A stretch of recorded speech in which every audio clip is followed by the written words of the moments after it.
Simon & Schuster Audio presents Wishful Drinking by Carrie Fisher. Read by the author.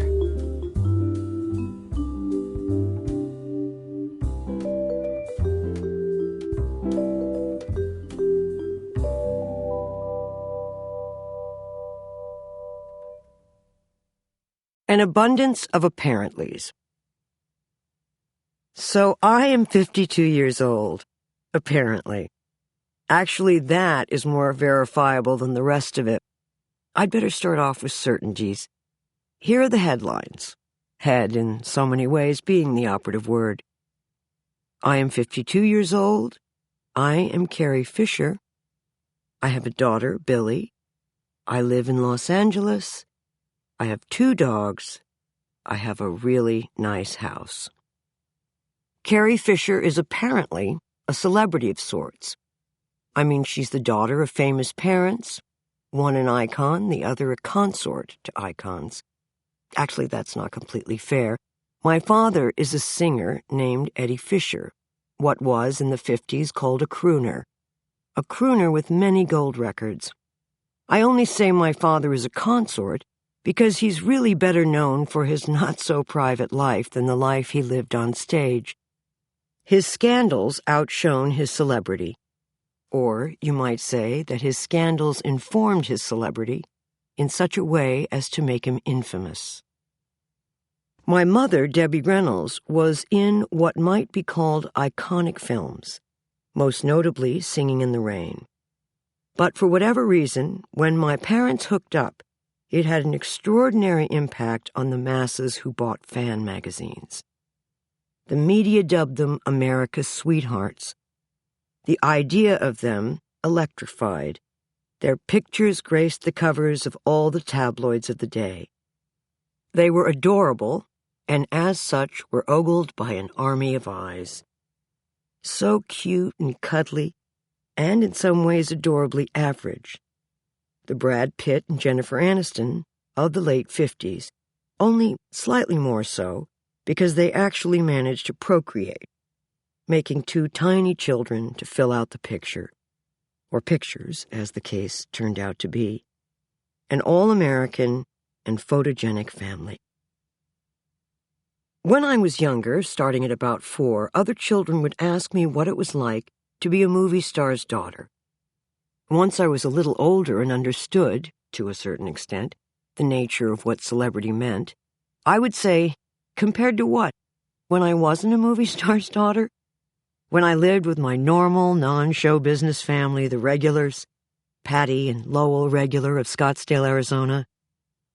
All I've ever really known is this sort of hothouse plant existence, and I could tell from watching how normal people lived, normal people as depicted by Hollywood and burned into our consciousness, I understood that my life was unusual.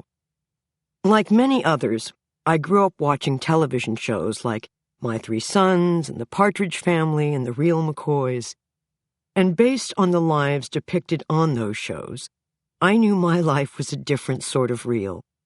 It was the only reality I knew, but compared to other folks, both on television and off, it eventually struck me as a little surreal, too.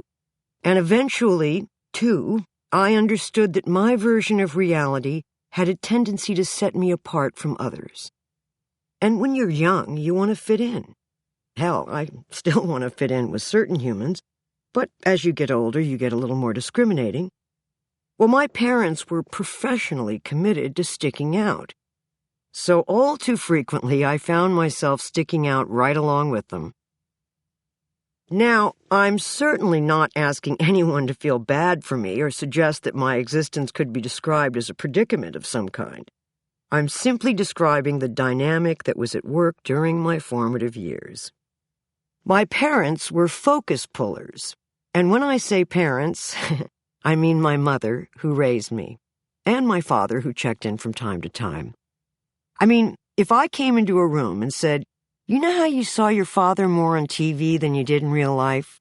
I don't think many people would say, "Oh my God, you too?" And by the same token, I have to ask you, how often do you say in real life? Like real life is this other thing, and we're always trying to determine what's going on in this distant, inaccessible, incomprehensible place. What are they like in real life? That happened in real life? Really? Stuff like that. I am truly a product of Hollywood. You might say that I'm a product of Hollywood inbreeding. When two celebrities mate, something like me is the result. I grew up visiting sets and playing on backlots and watching movies being made. As a consequence, I find that I don't have what could be considered a conventional sense of reality. Not that I've ever had much use for reality, having spent much of my adult life attempting to escape it with the assistance of a variety of drugs. So as I said, my reality has been formed by Hollywood's version of reality. As a child, I thought that Father Knows Best was real and that my life was fake. When I think about it now, I may not have been far wrong. I tell you all of this as a newly made bystander, as I have been reintroduced into my world by electroconvulsive therapy, more commonly known as ECT for those oh so fortunately familiar with it, and electroshock for those who are not. I've been reintroduced to my life at the ripe old age of 52. My memory, especially my visual memory, has been wrenched from me. All of a sudden, I find that I seem to have forgotten who I was before. So I need to reacquaint myself with this sort of celebrity person I seem to be. Someone who was in an iconic blockbuster film called Star Wars. How trippy is that? One thing I do recall is that one day, when I was a toddler, I sat planted closely to the television set, watching my mother in a movie called Susan Slept Here. And at a certain point, there's this scene where my very young mother tilts her face up to receive a kiss from Dick Powell. A kiss on the mouth, a romantic kiss. So she has her eyes closed, waiting. But instead of kissing her on the mouth, Mr. Powell bends down and kisses her on the forehead. And I sit there, registering this, and then look quickly over my shoulder to see if anyone else had seen what I saw, to see if I should be more embarrassed for my mother than I already was. I tell you this to illustrate that many times I didn't know the difference between movies and real life. In my life, they tend to overlap. Cary Grant, yes, the Cary Grant, became a family friend, even though he wasn't precisely that. And characters that my mother played in movies sometimes became confused with the person who was and is my mother. So, in a way, movies became home movies. Home became just another place on the movie star map. Later on, I worked out that my mother's appearance in the classic film Singing in the Rain was not completely unlike my own appearance in Star Wars. See, when she made that film, she was 19 and co-starred with two men. Well, I was also 19 when I made Star Wars and appeared opposite two men. How this is relevant, I have really no idea. I mean, maybe I was just grasping around for a sense of continuity. I emerged from my 3-week-long ECT treatment to discover that I am not only this Princess Leia creature, but also several sizes of dolls, various t-shirts and posters, some cleansing items, and a bunch of other merchandise. It turns out, I swear, I was actually a kind of a pinup, a fantasy that geeky teenage boys across the globe jerked off to with some frequency. How's that for a newborn how-do-you-do damsel in very little cinematic distress? To wit, one afternoon in Berkeley, I found myself walking into a shop that sold rocks and gems. "Oh my God, aren't you?" the salesman behind the counter began. And before he could go any further, I modestly said, "Yes, I am." "Oh my God, I thought of you every day from when I was 12 to when I was 22, he said. And instead of asking what happened at 22, I said, "Every day?" He shrugged and said, "Well, 4 times a day." Welcome to the land of way too much information. On top of all this celebrity parents and Star Wars stuff, I apparently was once married to this brilliant songwriter, a rock icon of sorts. I mean, this is a man who wrote an array of beautiful songs, and even a few songs that were about me. How amazing is that? And get this, I'd always been a really big fan of his music. Huge. As a teen, it was just him and Joni Mitchell. And as I couldn't marry Joni, I married him. I loved this man's lyrics. They were one of the reasons I fell in love with words. I mean, how can you not love someone who writes, "Medicine is magical and magical is art. Think of the boy in the bubble and the baby with the baboon heart." Well, the answer for me was I couldn't. I couldn't not love him. I apprenticed myself to the best in him and bickered with the worst. And to top it off, we were almost the same size. I used to say to him, "Don't stand next to me at the party. People will think we're salt and pepper shakers." And wait till you hear this one. I've written 4 novels. Seriously. And 2 of them were even bestsellers. My first novel, Postcards from the Edge, was adapted into a film directed by Mike Nichols and starring Shirley MacLaine and Meryl Streep, basically playing a sometimes better, sometimes worse, dolled-up version of My Mother and Myself. I could go on and on because there's certainly a lot of other cool things. I mean, the coolest being that I'm the mother of this amazing daughter named Billy.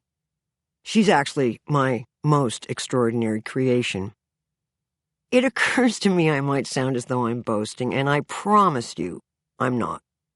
It's just that ECT has forced me to rediscover what amounts to the sum total of my life. And, I find a hell of a lot of it fills me with this kind of giddy gratitude. I mean, some of my memories will never return. They are completely lost, along with the crippling feeling of defeat and hopelessness. Not a tremendous price to pay when you think about it. Worth it! But now that we've established that I've had ECT, I have a list that I thought I'd share. A list of the electroshock treatment gang who have also apparently benefited from ECT. They may not have benefited from it, but they had it. I do this because I find that I frequently feel better about myself when I discover that we're not alone, that there are, in fact, a number of other people who ail as we do, that there are actually a number of accomplished individuals who find it necessary to seek treatment for some otherwise insurmountable inner unpleasantness. I not only feel better about myself because these people are also fucked up, and I guess that gives us a kind of sense of extended community, but I feel better because look how much these fellow fuck-ups managed to accomplish. So, here are a portion of the folks with whom I share electro company. Judy Garland, Bill Styron, Sylvia Plath, Cole Porter, Lou Reed, Vivian Lee, Yves Saint Laurent, Connie Francis, Ernest Hemingway, Dick Cavett, Kitty Dukakis. I should also add that a lot of these people also show up in the alcohol addict lineup and bipolar crew, giving some of these multi-listers and myself the admirable distinction of having a trifecta score. Now, these fine folks are Bill Styron, Vivian Lee, Frances Farmer, Sylvia Plath, Ernest Hemingway, Dick Cavett, Kitty Dukakis, Yves Saint Laurent, and Cole Porter. Why did I feel I needed ECT? Well, it had been recommended by several psychiatrists over the years to treat my depression, but I couldn't bring myself to consider it as it seemed way too barbaric. My only exposure to it was Jack Nicholson in One Flew Over the Cuckoo's Nest, which wasn't exactly an enticing example. From the seizures to the biting down on the stick to the convulsions, it looked traumatic, dangerous, and humiliating. I mean, what do we know for certain about it, right?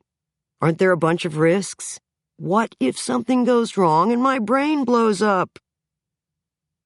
I'd been feeling pretty overwhelmed and defeated. I didn't necessarily feel like dying, but I'd been feeling a lot like not being alive. The second reason I decided to get ECT is I was depressed. I mean, profoundly depressed. Part of this could be attributed to my mood disorder, which was, in no doubt, probably the source of the emotional intensity. I mean, that's what can take simple sadness and turn it into sadness squared, right? It's sort of what revs up the motor of misery, guns the engine of an unpleasant experience, filling it with rocket fuel and blasting it into a place in the stratosphere that is oh so near something like a suicidal tendency. A place where the wish to continue living in this painful way is all but completely absent. So, when weighing the choice between ECT or DOA, the decision's pretty easy to make. Not only because of my daughter and the rest of my family, but for my formerly higher functioning self. In the end, the choice couldn't have been easier to make. Electricity as opposed to game over. I decided to ride the lightning instead of extinguishing the light of life that had once shone out of my eyes.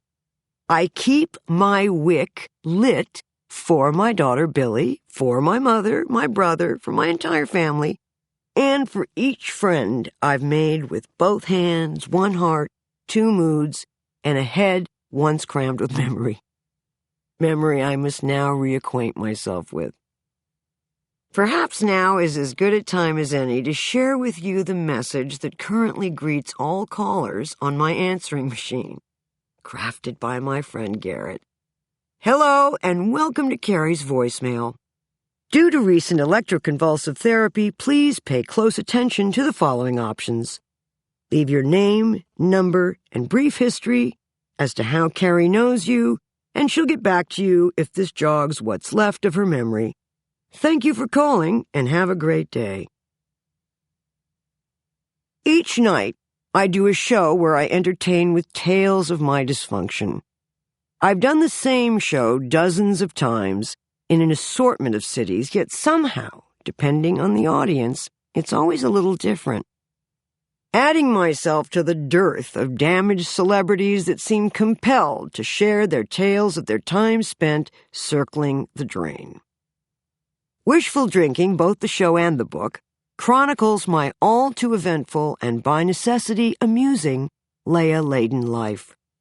I tell this story partly as a means to reclaim whatever I can of my former life, what hasn't been eaten by electroconvulsive therapy, and partly because I heard someone once say that we're only as sick as our secrets. If that's true, then this book will go a long way to rendering me amazingly well. Shores of experience, both dark and unfriendly. I have to start by telling you that my entire existence could be summed up in one phrase, and that is, if my life wasn't funny, it would just be true, and that is unacceptable. What that means is, well, other than what it sounds like, let's say something happens, and from a certain slant, maybe it's tragic, even a little bit shocking. Then time passes, and you go to the funny slant. And now, that very same thing can no longer do you any harm. So what we're really talking about, then, is location, location, location. An example of the tragic and shocking might be, 3 years ago, 10 months and 9 days, a friend of mine died in my house. But not content to simply die at my house, he also died in my bed. So, he didn't just die in his sleep, he died in mine. Greg was one of my best friends, and he wasn't my boyfriend or anything. I mean, he didn't die in the saddle, which would have made me the saddle. No, Greg was gay, which could turn out to be something of a theme in this book. Now, if you entertain like I do, try to alert your guests not to do this. For two reasons, really. A, it's bad manners. And B, it tends to throw the host or hostess off their game a little bit, like for a year or 3. Now, I assume there might be some curiosity about this fairly exotic experience, and I know we don't know each other that well yet, but I promise you that's going to change drastically until some of you might actually feel the need to divorce me. And for that reason, we have lawyers standing by. But I promise you, you're not getting a dime. Or maybe you're not curious about this because you've woken up next to a corpse and therefore already know a lot more than anyone could possibly ever want to know about it. That, or maybe you don't want to know what it's like at all. I mean, it sounds unsavory and distasteful enough without the details. So, why dig deeper, you ask? I've actually found that a lot of people are curious about this whole business of a man dying in my bed. One of my favorite questions an audience member has asked me was, how did you dispose of the body? As if I dug a hole, put Greg in a bag, dragged him outside, and, well, you get the overall gist of my drift. Another favorite question is, were you naked? I haven't been naked in 15 years, and I haven't gone sleeveless in 20. Of course, sometimes people ask sensible questions like, what was he doing in your bed? Which is when I get to say, not much. But when they phrase it the other way, like, why was he in your bed, I'm forced to reply honestly. I tell them that it was Oscar time in Los Angeles, which is sort of like New Year's Eve for the vapid. And as my home is one of the centers of vapidity on the West Coast, Greg had flown out to L.A. to accompany me to the parties. He'd flown in from Bosnia, where he'd been running a presidential campaign. Because that's what Greg did. He ran presidential campaigns in unstable countries, like Republicans like to do. So he and his assistant Judy flew in to stay with me. Judy slept in the guest house, and I had another female friend who was gay also staying with us. So I had a choice, sleep with the gay male friend or the gay female friend. I picked the gay male friend, and I was punished for it. I will never, ever do that again. Now, I've also been asked what the hell was I doing in bed with a Republican? And in order to demonstrate my loyalty to the Democratic Party, I sometimes tell people that I may have slept with the Republican, but I've actually had sex with a Democratic senator. Of course, I'm then asked which senator, to which I reply, Chris Dodd. And the only reason I feel at liberty to blab about this indiscretion is that Senator Dodd spoke of our courtship that we engaged in those many thousands of years ago recently during his bid for the presidency. So when asked to elaborate on our courtship, Senator Dodd coyly replied, well, it was a long time ago in a galaxy far, far away. I believe it was largely this comment that was responsible for his failure to win the nomination. You might also be wondering what caused Greg's death, other than his being a Republican. So I'll tell you. He died from a combination of sleep apnea. You know what that is, where you're maybe a little overweight and you sleep on your back and you're snoring and you suddenly stop breathing, right? It's kind of like you drown. So he died from sleep apnea and OxyContin use.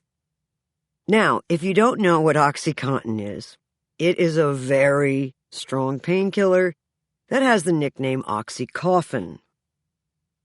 But Greg wasn't just a Republican like a person who votes to the right.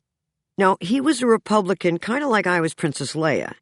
He was a Republican by profession. Because how many gay Republican drug users do you know? Oh, that's right, lots and lots. But Greg was really in on the ground floor of the whole gay Republican movement that's so prevalent in Washington today. The fact of the matter is, Greg was a lot of fun, especially for a Republican, and he had great stories. I mean, this is a guy who actually shared an office with Bush. But a long time ago, when W was just George Sr.'s son. So the two of them shared this little office. And Greg once told me, you know what Bush has as one of his many, many gifts? He can fart on command.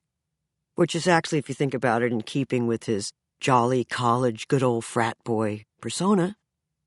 And Greg said that what Bush used to do was, when Greg would be expecting a few people for a meeting, W would come in, fart in the office, and then run, leaving Greg in the middle of it. You know, like someone in a cloud of bad marijuana smoke. So the people Greg was meeting with would then come in and, of course, assume Greg was the author of this awful smell. It's not dissimilar to what President Bush has done to the country. At the time of Greg's death, my friend Dave said to me, honey, I know this is all just a gigantic pain in the ass. And I said, if I could isolate the pain just to my ass, it would be awesome. And Dave said, well, that's the meditation then. You know what's funny about death? I mean, other than absolutely nothing at all. You would think that we would be able to remember finding out that we weren't immortal.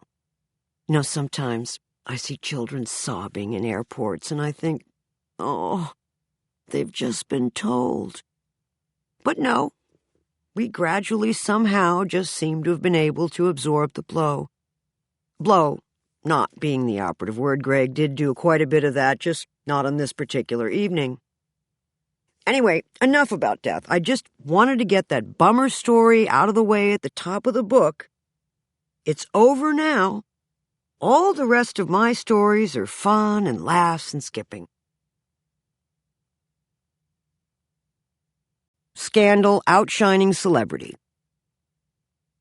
So now, will you guys come on a journey with me? Okay? We're going to start at death, but then we're going to double back. And we're going to go all the way through an emergency room, where they know me, through Watergate, through Vietnam, to birth.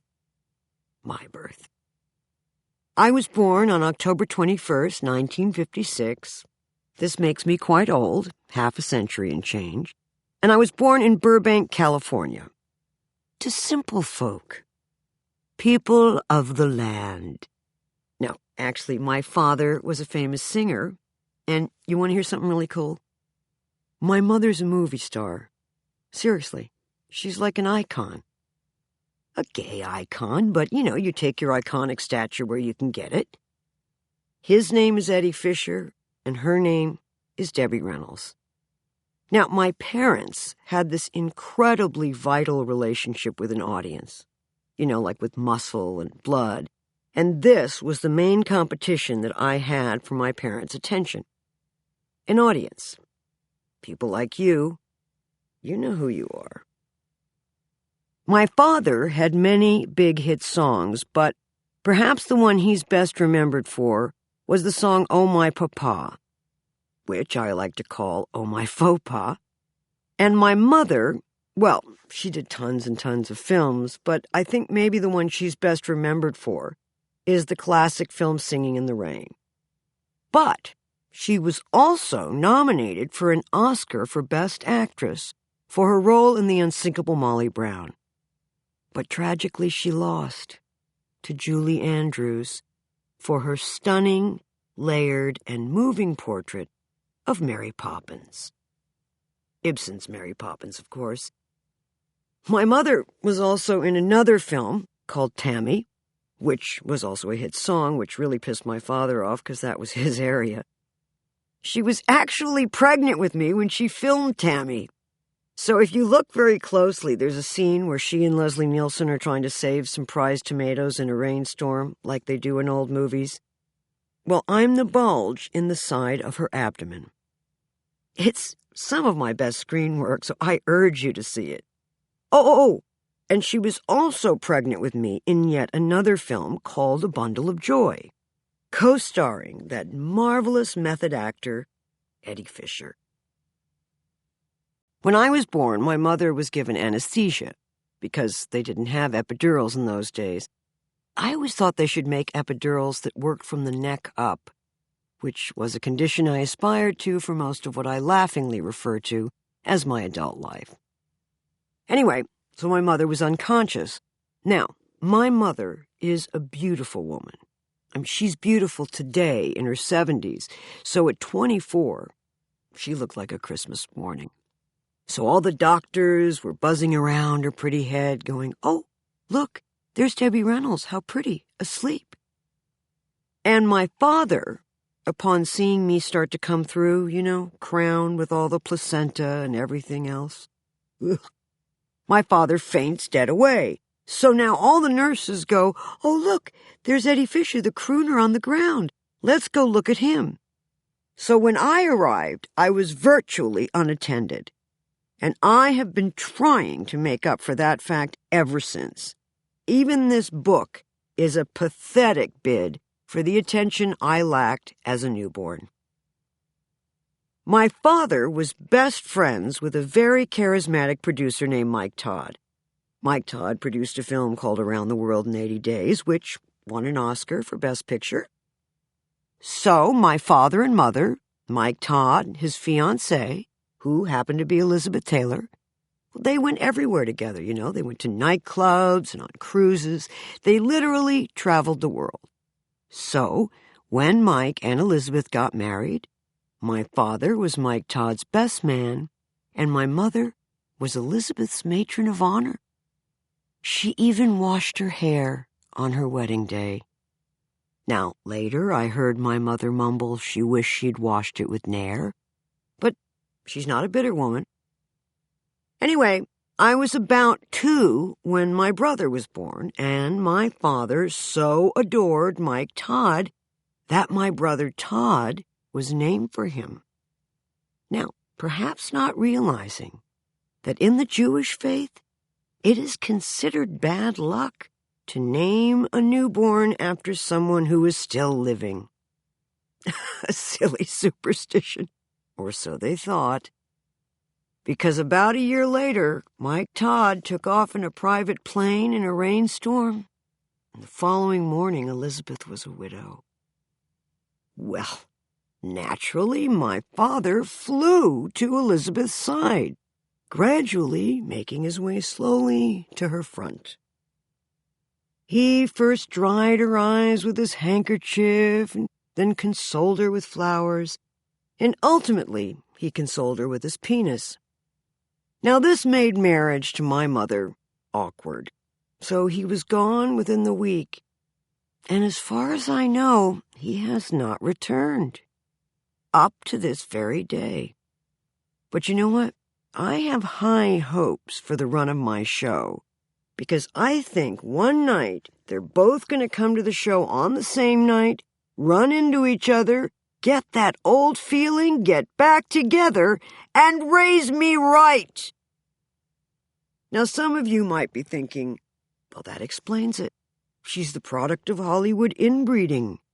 That's why my skull isn't entirely grown together at the back.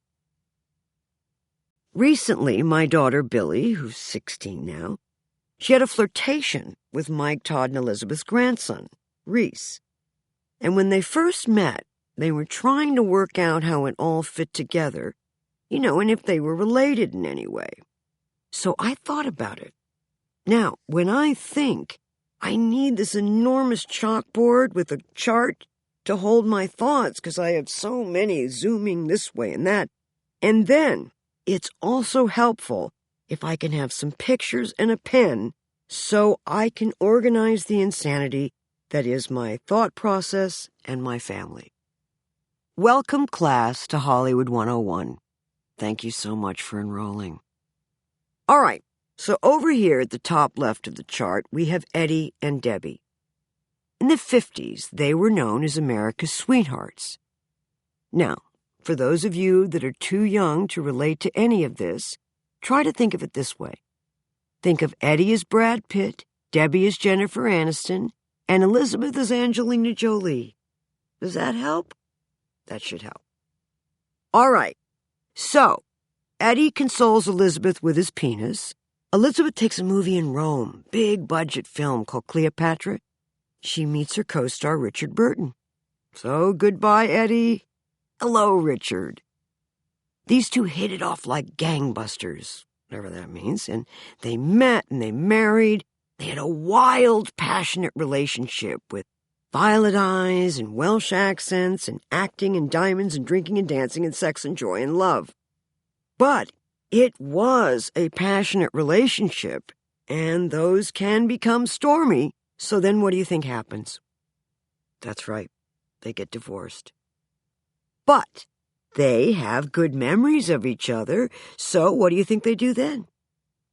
They remarry, that's right. Now, keep that in mind because it might come up again. All right, so now let's go to Debbie. Now, Debbie does not want to marry another man who'll just run off. So she marries someone very, very old who can't run. Nope, Harry Carl can't run at all. He just sits in a chair and he smokes and he drinks and reads the paper. And after about 13 years, he loses all his money and then he takes all of hers. Fun! And so they got divorced and she was alone for a while. But then fate intervened and brought her this sociopath, Richard Hamlet, who also had money issues. Her money. But let's not get too far past stepfather number one, Harry Carl. Now, Harry was a shoe tycoon. Doesn't sound like those words should fit together, does it? But in this case, they do. So, prior to being married to my mother, Harry was married to Marie MacDonald. Marie, the Body MacDonald, as she was known. Now, Marie was an actress-ish, and she and Harry met and they married and they had a wild, passionate relationship with shoes and bodies and drinking and dancing and lust and joy and fun. But here come those storm clouds, so what do you think they do then? Yep, that's right, they divorce. But they have good memories of each other, so now what do? That's right, they remarry. And now they had that great American institution. They have make-up sex, which, as everyone knows, is the best sex of all. And to celebrate the good sex, they do it in the usual way. They have a child. And that goes so well, they adopt 2 more. But, here come those storm clouds. So they divorce. Now, Marie MacDonald was a very romantic, optimistic woman. And I say this because she married a grand total of 9 times, which is a record for the board, and that is saying something because this is a marrying board. Now, that many marriages could give you a headache, no? Well, I think it gave Marie one because she became addicted to painkillers. Now, recently, I heard this amazing thing. If you become addicted to painkillers, it can turn out to go very, very wrong for you. Who knew that? Anyway, it did go wrong with Marie because she ended up overdosing and passing on, and that last husband, not to be outdone, shot himself. You might say they loved each other to death. So, Now there are these 3 children left. What should we do with them? I know. Let's send them to Harry and Debbie. Now, Debbie is told that one of these children should be institutionalized. But my mother is a good person, much like Sarah Palin, only smarter. And she says, absolutely not. We will put the institutionalizable one in Carrie's room. Sure, it's funny now. So now let's go to Eddie. Poor Eddie. How do you follow an act like Elizabeth Taylor? Well, he manages somehow. He pulls something together. He meets a blonde, cute, perky little actress. Sound familiar? No, it's not Debbie again. It's a tribute to Debbie. It's Connie Stevens. So they meet, and they have Jolie Fisher from the sitcom Till Death, and Tricia Fisher from New York.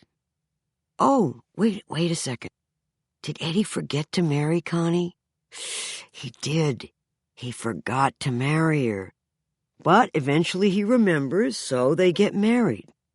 But, as many people know, legal sex is just shite compared to the premarital stuff that I know so many couples have had in cars. So, they divorce. But don't worry, Eddie's not alone for long, because now he meets and marries Miss Louisiana. Yes, she's 3 years older than I am, and she calls me dear, which I love. I love it.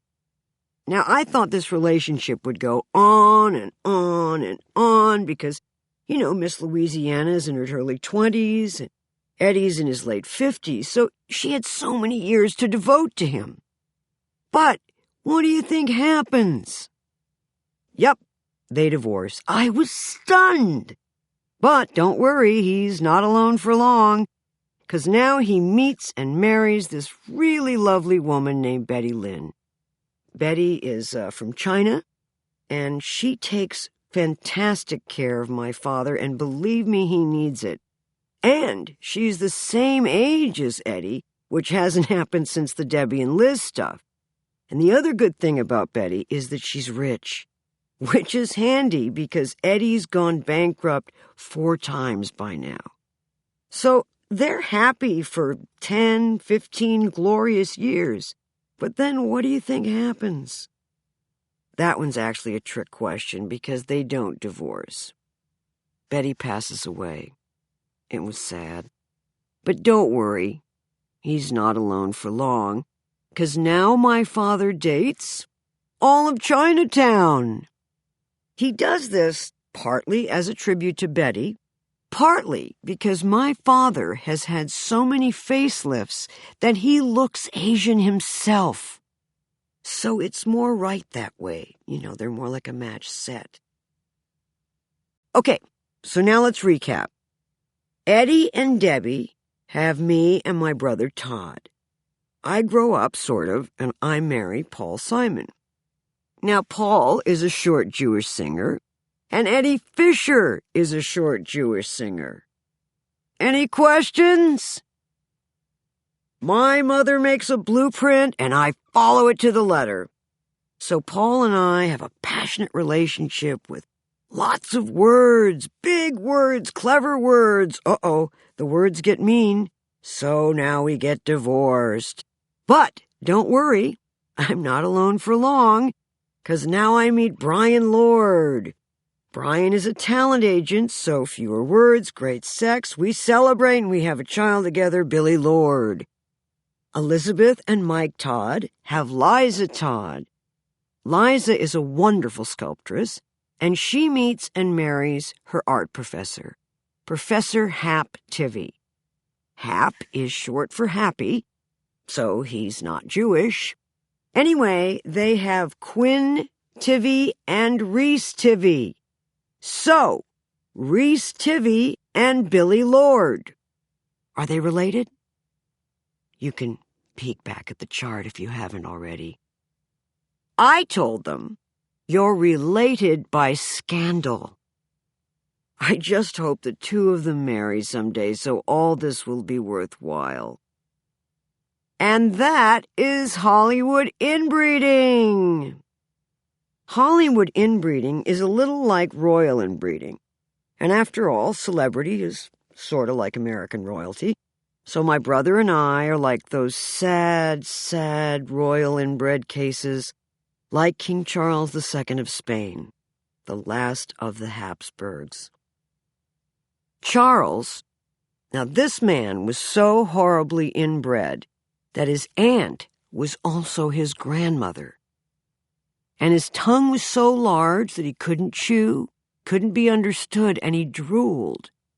Another little challenge for Charles was that his organs were dying inside his body. The one on the outside didn't work that well either, because he died childless. But because his organs were dying, he smelled. So the people around him would put this perfume on him when he met prospective wives. And by the way, we do sell that perfume out in the lobby at my show. Now, another issue for Charles was he had these little seizures all the time, and he would fall over. So the perfume people put weights in his shoes. Anyway, it worked, because Charles actually managed to marry twice. Probably someone with nursing ambitions, which goes to show you that there is a lid for every pot. Sometimes there's as many as 9 lids for the same pot. Also, when I was a teenager, you could buy pot-in lids. But I don't think you can anymore. Can you? Oh, and Charles's death caused the War of the Spanish Succession, which I know a lot of you have been discussing at length recently. So my brother and I grew up smelling and drooling and having seizures, and we did all this in our house, which I called the embassy, because really it looks a lot less like a house than a place where you'd get your passport stamped. Where would you put a Christmas wreath on something like that? So it was a modern house, and it had things most normal houses don't have.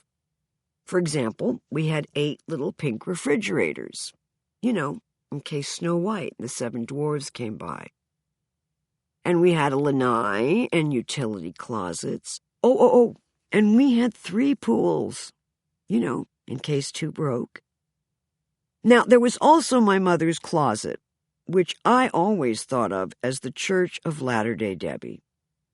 There was a certain hush, a certain smell of Abilene cream and White Shoulders perfume. It was very, very dark and very quiet, and it was subject to its own laws, sort of like the phone booth where Clark Kent was transformed into Superman.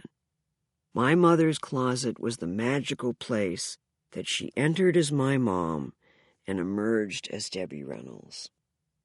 Her closet was huge, like an enormous room, with an entrance and an exit, and it was lined on each side by every sort of clothes.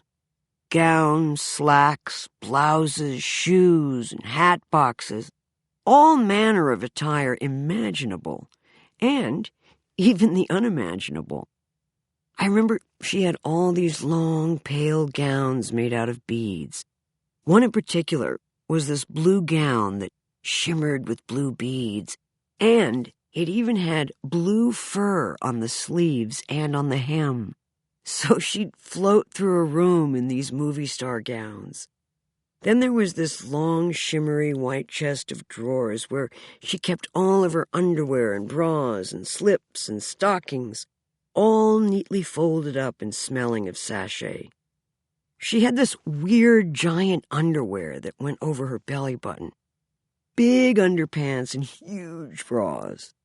I remember thinking, oh, wow, someday when I'm grown up, maybe I'll get my own enormously big breasts.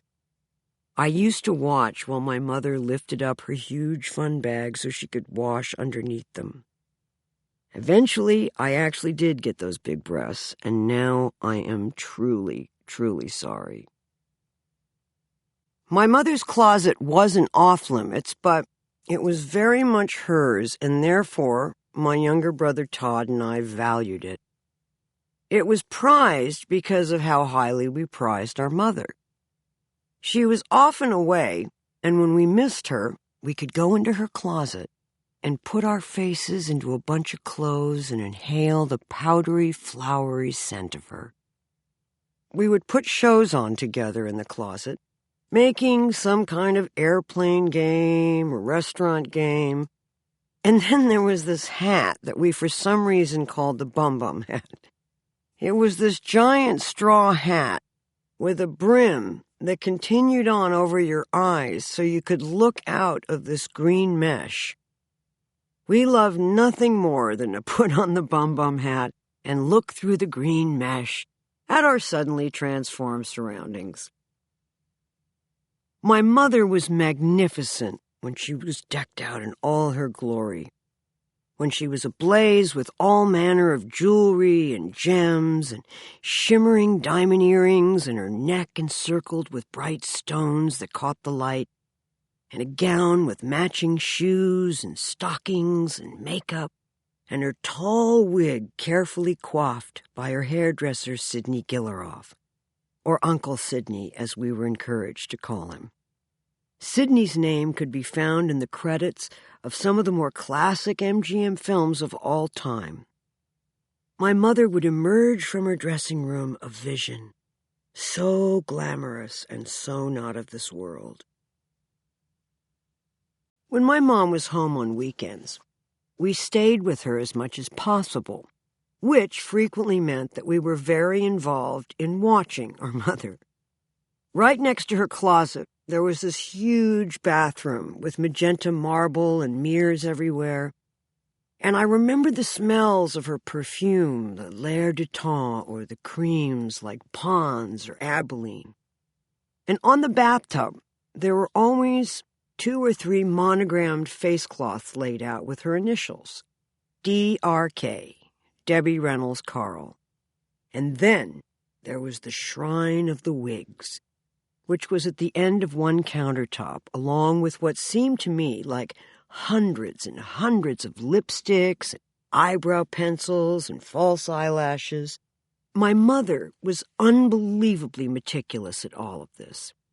She would twirl her hair up into pin curls that she'd use to pull her face tighter. Then she'd put on her makeup base with a sponge. The base went really low when the dress was low cut, which it often was. Then she applied false eyelashes. So she didn't need mascara, but there was a lot of eyeliner. Next came lipstick and rouge and powder, great puffs of glittering clouds of powder, followed by hair, which was a big deal getting the wig on right. Then came the earrings, and then she'd step into her clothes. Then came her stockings and her tiny little size 5 shoes. When she was completely finished, her Debbie Reynolds movie star accent got stronger, her posture got better, and she looked incredibly beautiful. When our mother dressed, the man behind the curtain became the great and powerful Oz. Undressing was also a process my brother and I observed. First, we'd watch my mother as she removed her makeup with a washcloth. Then she'd take a bubble bath. As Todd and I looked on, Debbie Reynolds would slowly return to being our mother. The coach was once more a pumpkin. The footmen went back to being mice. Pinocchio became a real girl. We loved to be with her when she resumed her role as our mother. That this amazing being who looked like she looked and had these remarkable abilities belonged to us somehow. She was so beautiful, and, of course, I dreamt of one day looking like her. I fantasized that perhaps if Uncle Sidney would put my mother's tall golden wig on my head and give me her perfectly coiffed hairstyle, Then I would transform into the confident, in shining beauty I would surely be. Soon I would be beautiful too. But to my horror, no such transformation occurred. It was then that I knew with the profound certainty of a 10-year-old that I would not be, and was in no way now, the beauty that my mother was. I was a clumsy-looking and intensely awkward, insecure girl. I decided then that I'd better develop something else. If I wasn't going to be pretty, maybe I could be funny or smart. Someone past caring. So far past caring that you couldn't even see it with a telescope. Sometimes my mother would take me shopping, to Saks Fifth Avenue or a store called Pixie Town. But when I was a little girl, and even sometimes now, it was complicated to go out in public with my mother because she was so famous. She belonged to the world. She not only looked like Debbie Reynolds, but to make matters worse, she wore this giant diamond ring. It was like being in a parade. In a way, my mother was an event. "Oh, my God," people would say to her, "I loved you in Molly Brown," or "I saw you in Vegas." So it was not like having private time with Mom. And I really didn't like sharing her. It seemed almost unsanitary. When my mother was home, she did a lot of sleeping because she worked so hard and had such long hours. So Todd and I wanted as much of her company as we could get. I slept on the rug on the floor next to her bed, and my brother slept on the couch near the window. In the morning, when Todd and I got up, we would creep softly out of her room so we wouldn't wake her. Our house was very cold, with lots of marble and white couches that were all puffed up, and glass coffee tables and white rugs with plastic on the corners to protect them. Everywhere were things we could ruin, so we didn't want to screw up and make the puffed-up couch deflate or leave marks on the glass tabletops. It was complicated to find a groovy place to hang out in. We usually ended up hanging out in the kitchen. That's where it felt the homiest.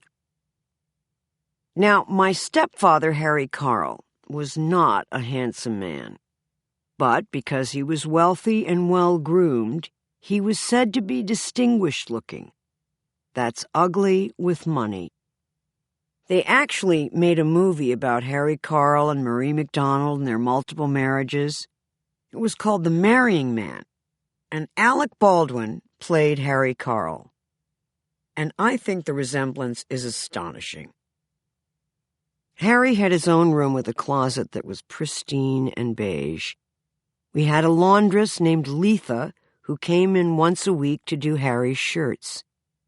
His shirts were monogrammed, and he also had monogrammed slippers and silk paisley pajama tops and a lot of neat gray suits. There was one of those black and red things that twirl around and shine your shoes, and a secret drawer to hide his gold coins, and a wooden coat rack to put his jackets on. He also had a man named Phil Kaplan who helped him dress. And then there was a barber and manicurist who came in to help him get distinguished looking. But the most unique room we had was on the way to the projection room. It was sort of like an exercise room, but what stopped it from being an exercise room was that it had a barber chair in the middle of it. We found out later that the barber who came every day turned out to be a pimp with a talent for hair, and for those of you with pimps, you know that they usually can't do hair for shit.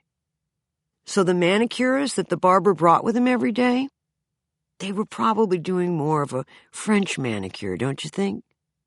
The word hangnail comes to mind. My mother, on the other hand, did everything for herself. She was an incredibly energetic human and could be unbelievably fun. Harry, though, was not fun. Not deliberately, anyway. But he did get out of bed wearing just pajama tops, so that the back of his penis was proudly displayed. And to top it off, he farted a lot, thus becoming a subject of great hilarity for my brother and me. We used to bring our friends over for a tour of the house, and if Harry was home, there were always great gales of laughter.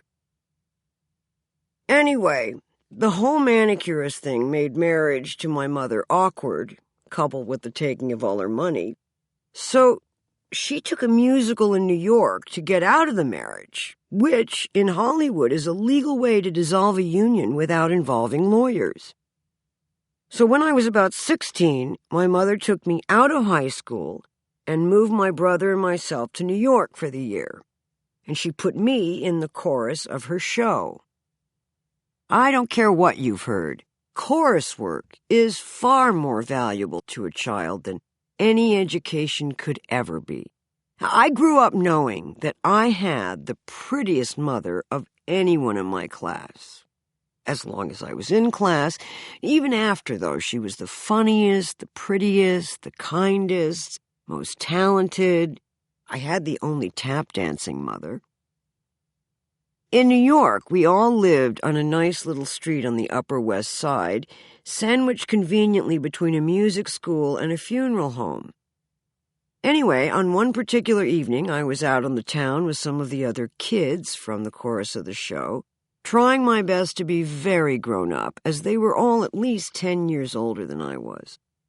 Well, somehow my mother knew what restaurant or club we were all at, so at about 10 or 10:30, someone comes and tells me my mother's on the phone.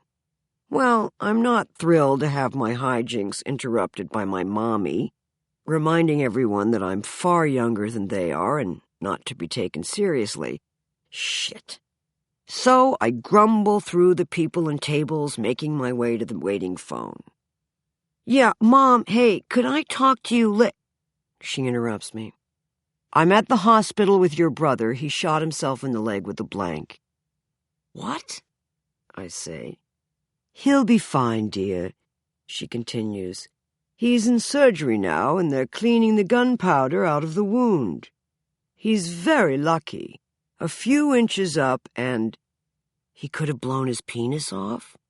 Dear, please, language. Anyway, the police are here, and they want to come to the house to examine the gun. Apparently, if it can shoot blanks, though I don't know, they're saying it might be an unregistered firearm or unlicensed something, I don't know. Anyway, where was I? The police, I remind her. Oh, yes. Now, dear, I need you and Pinky. My mother's hairdresser's name was naturally Pinky.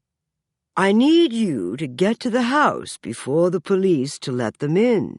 But I also need you to go through the house and hide all the guns and bullets and what else? Oh, yes, I need you to flush your brother's marijuana down the toilet. So, you think you can do this, dear? Let me talk to Pinky.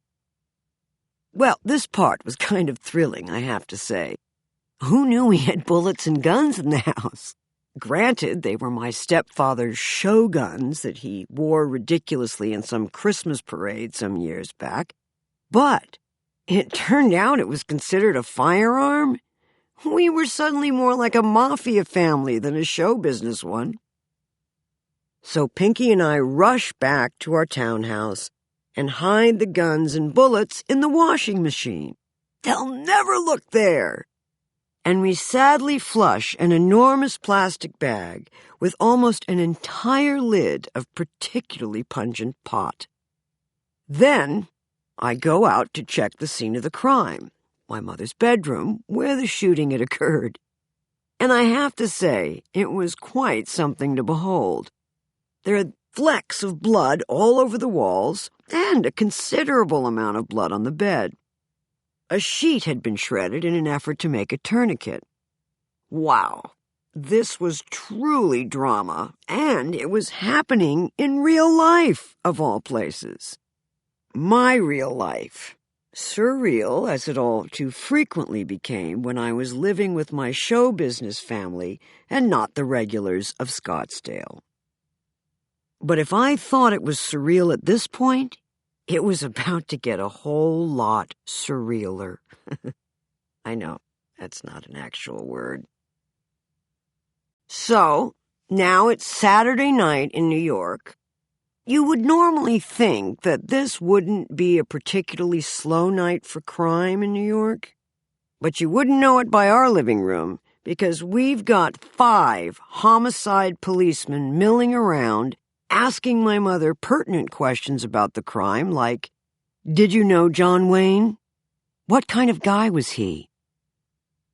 Finally, they tell us, after examining the weapon in question that my brother used in commission of the crime of shooting himself in the leg with a blank, the 5 policemen establish that said gun could actually discharge live ammo, and as such, actual bullets.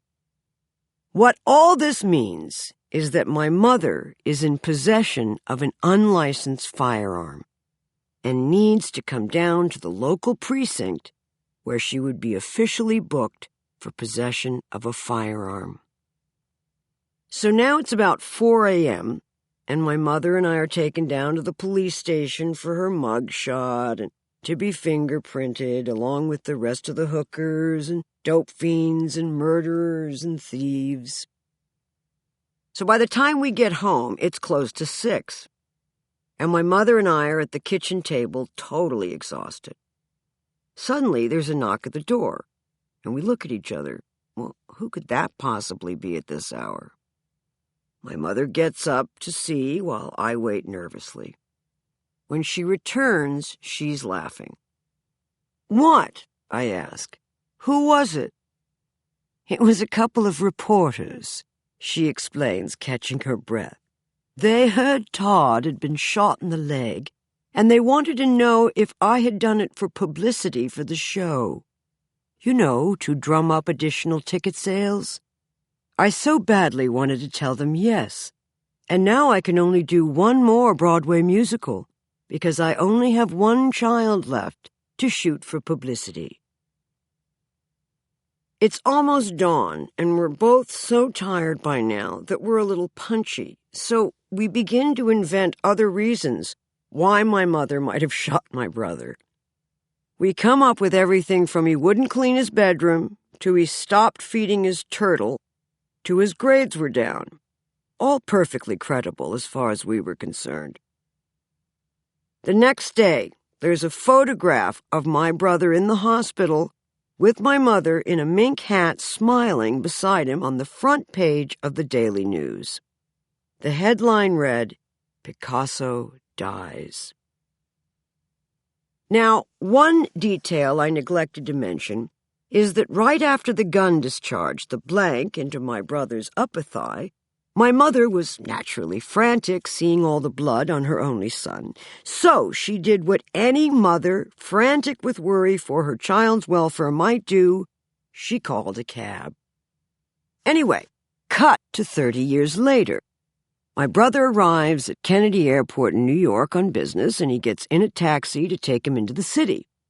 And as they drive along, the cab driver keeps looking into the rearview mirror at my brother. Finally, my brother asks, is something wrong? And the cab driver says, are you Todd Fisher?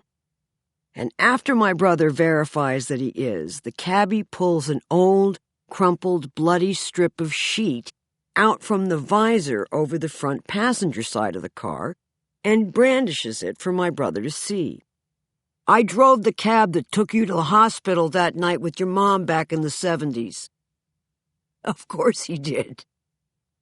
So the cabbie now has my brother sign the rag, brown and stiff with age, and then he drives back out of my brother's life, presumably forever.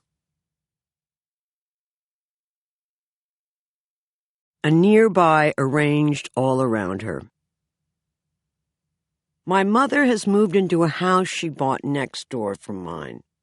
There's this funny thing that she does now, which is to offer my brother and me things we can have after she's dead. If my eyes happen to rest on anything in her home, she rushes over and says, "Do you like this, dear? Because I can put a little sticker with your name on it to mark it now. Otherwise, I'll leave it for your brother." Of all her things, I guess I would want the blue dress with the blue beads and the blue fur. But the thing is, I'm pretty sure it disappeared.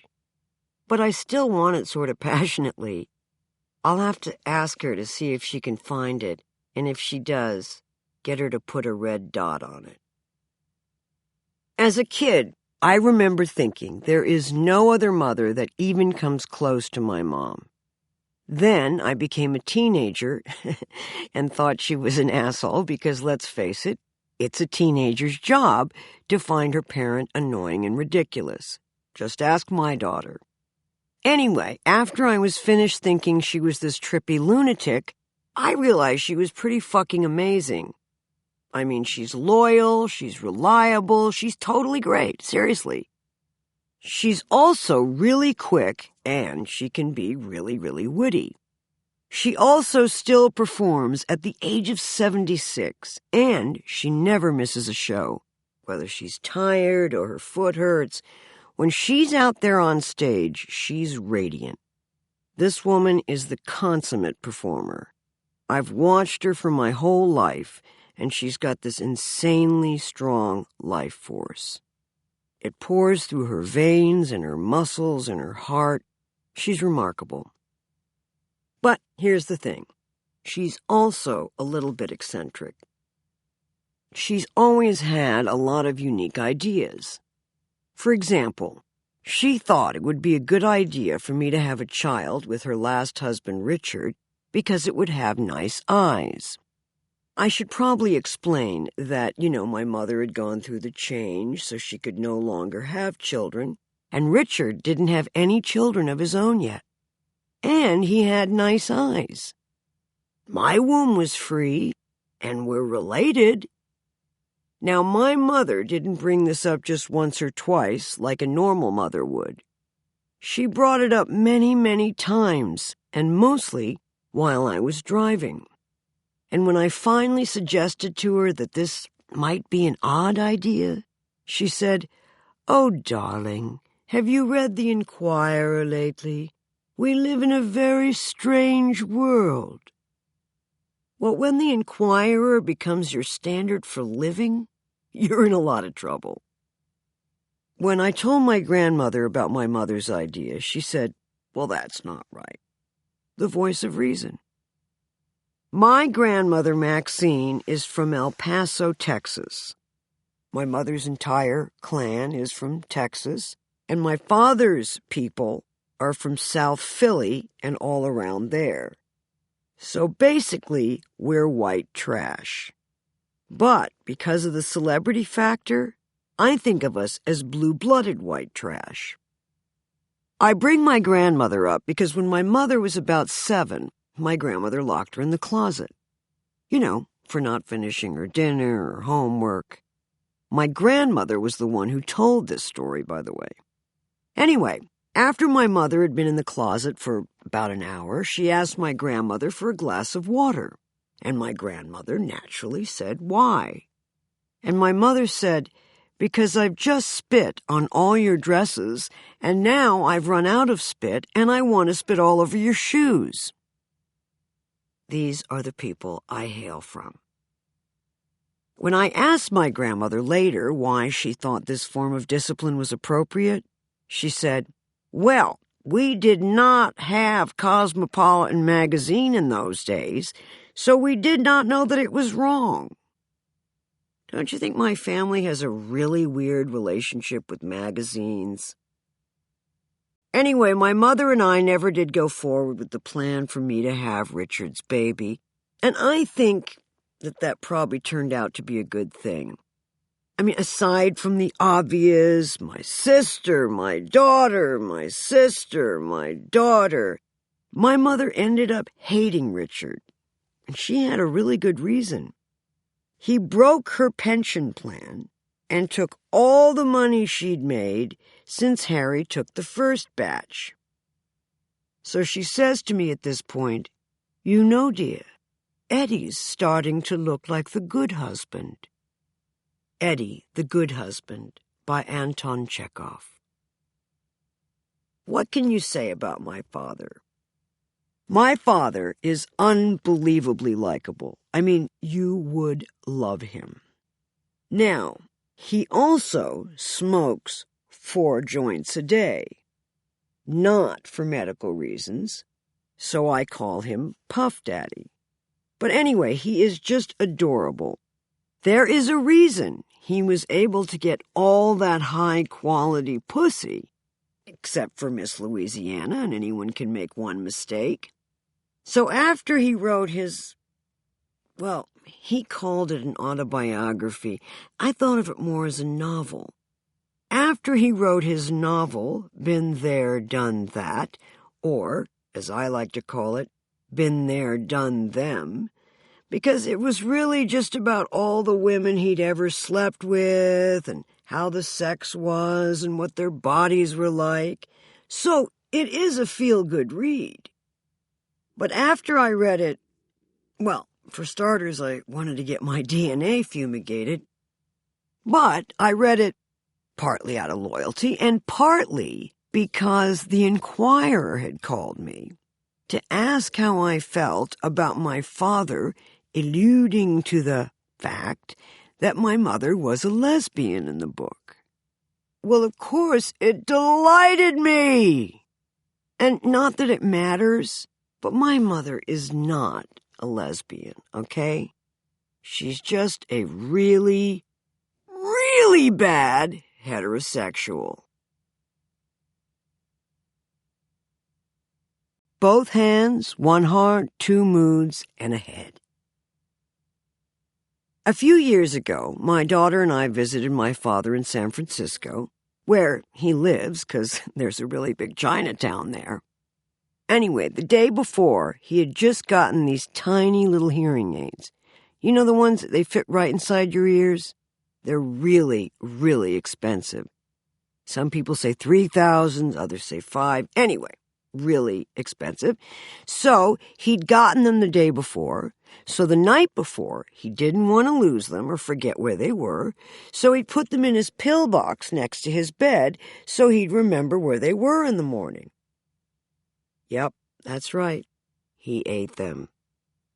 So whenever he couldn't hear my daughter or myself, we'd yell into his stomach or his ass. Now, he subsequently got those hearing aids again, and I had the opportunity to see them. They're the size of a lima bean, a rubber lima bean with an antenna. Now, look, I adore pills. I'm a huge fan, but these were like none I'd ever seen. Now, I don't know how you are in the morning. I'm not that sharp. But I think I would know if I were eating a rubber lima bean with an antenna. Twice! Well, if you have a life like mine, then these experiences gradually accumulate until you become known as a survivor. This is a term that I truly loathe. But the thing is, when you are a survivor, which, fine, I reluctantly agree that I am, and who over 40 isn't, when you are a survivor, in order to be a really good one, you have to keep getting in trouble to show off your gift.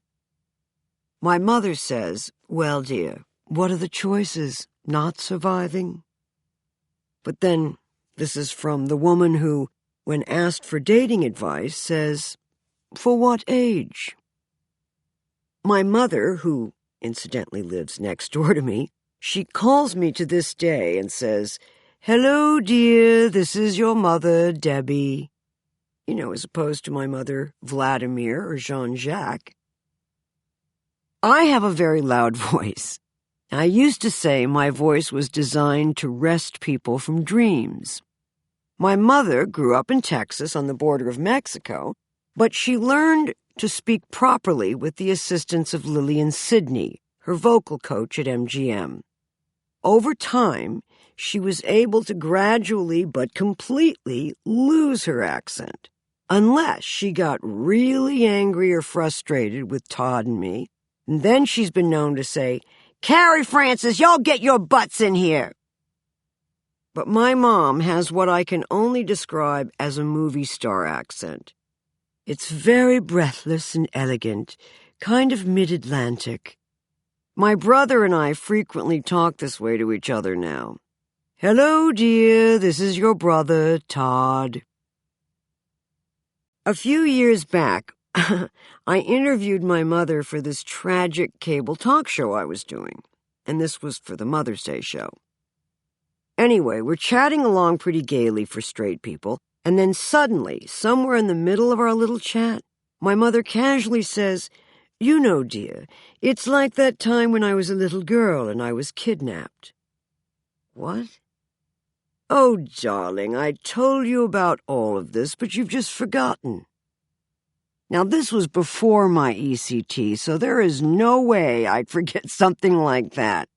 I doubt that even electroconvulsive therapy could banish a story as creepy as that one. So on she goes with this horrendous story, which I'm sure you're all dying to hear, like I was, just desperate to hear each and every horrifically vivid detail of a story increasingly tinged with darker hues of molestation. Happy Mother's Day, everyone! After my panic subsides somewhat, I hear her saying that when she was 8 or maybe younger, her 18-year-old neighbor and his friend scooped her up for a little joyride. I'll spare you the more grisly details, but the good news is, despite the fact that something extremely unsavory occurred, my mother wasn't, in fact, raped.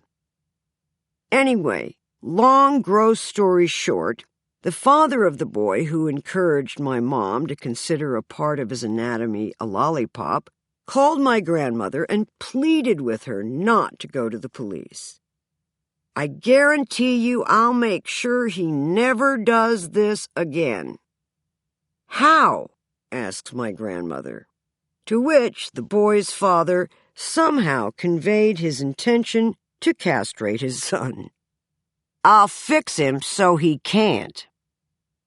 At this point, my grandmother generously reminded the boy's father that he hadn't actually raped her daughter, to which the father allegedly replied, "I just want to make sure he don't have the chance to do what he done again, and maybe next time it'd be worse. He's disgraced our family enough."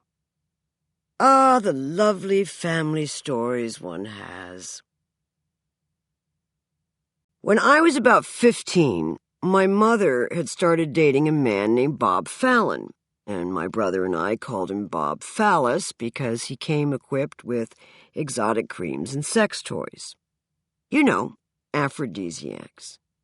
Well, actually Anglo-disiacs, because we're white. Anyway, thanks to Bob, that Christmas, my mother bought my grandmother and myself both vibrators. Now, as unusual as a gift like this sounds, you have to admit that they are the ideal stocking stuffers. I mean, you can fit the vibrator into the long top part of the stocking and still be able to get another cute little gift in the toe.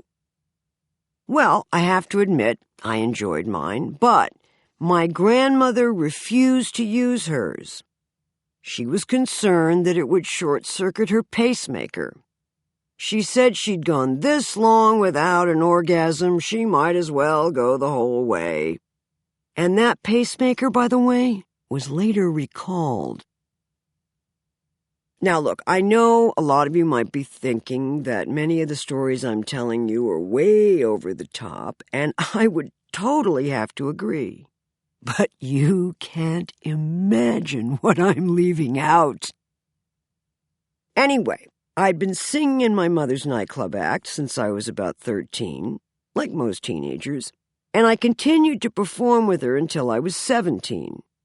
The last place that we played together was the London Palladium, and I got pretty good reviews, so this choreographer contacts me and asks me if I want to do my own nightclub act. And I thought, well, maybe, I could end up being financially independent. And Liza Minnelli, but, you take the good with the bad. Anyway, my mother thought that this was a lousy idea. She thought it would be better if I went to drama college in England because it would bring respectability to the family. You know, like we were a bunch of hookers, and drama college in England's the only way to eradicate a taint like that. So now it's 1973, and I'm 17, and I'm enrolled at the Central School of Speech and Drama in London. And like I said, initially it wasn't my idea to go, but once I got there, it was some of the best times of my life. I mean, truly, it was the only unexamined part of my life where I was just a student among students, going to voice and movement class, and learning weird little tongue twisters like, all I want is a proper cup of coffee, made in a proper cup of coffee pot. You can believe it or not, but I want a cup of coffee in a proper coffee pot. Tin coffee pots and iron coffee pots, they're no use to me. If I can't have a proper cup of coffee in a proper cup of coffee pot, I'll have a cup of tea. Now, if you enjoyed my performance as Princess Leia, and who could resist my stunning, layered, moving, not unlike Mary Poppins performance, then it's thanks to tongue twisters like that. Consider, you'll never get that bucket of bolts past that blockade, proper cup of coffee pot. Or, why, you stuck-up, half-witted, scruffy-looking nerf herder, proper cup of coffee pot, I'll have a cup of tea. And don't forget, I had that weird little English accent that came and went like weather or bloat all through the movie. And all my friends made fun of me because they said the title of the film sounded like a fight between my original parents. Star Wars! Accumulations of Incarnations. 43 years ago, George Lucas ruined my life. And I mean that in the nicest possible way. And now, 72 years later, people are still asking me if I knew Star Wars was going to be that big of a hit. Yes, of course I knew. We all knew. The only one who didn't know was George Lucas. We kept it from him because we wanted to see what his face looked like when it changed expression. And he fooled us even then. He got Industrial Light and Magic to change his facial expressions for him, and THX Sound to make the noise of a face-changing expression.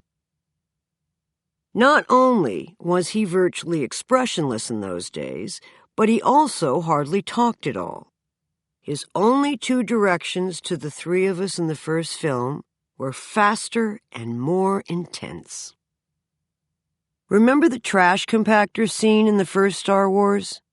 When Harrison and Mark and Chewie have just rescued me from the prison cell on the Death Star, and we've just slid down the garbage chute and landed on a bunch of Death Star garbage and water? Well, under the water lived this serpent-like creature that in the script was called a Dianoga, though I don't think anyone ever referred to this thing by name in the actual film. So this creature, Dianoga, was meant to slither over to Mark, wrap itself around his neck, and strangle him as it pulled him under the surface of the water, leaving the rest of us up above to flip out. Anyway, during one of the takes, Mark was so intent on making his strangulation look realistic that he ended up bursting a blood vessel in his eye, which in turn left this bright red dot. So the following day, we shot our next scene, which happened to be the last scene in the movie. You know, the one where I give out all the medals?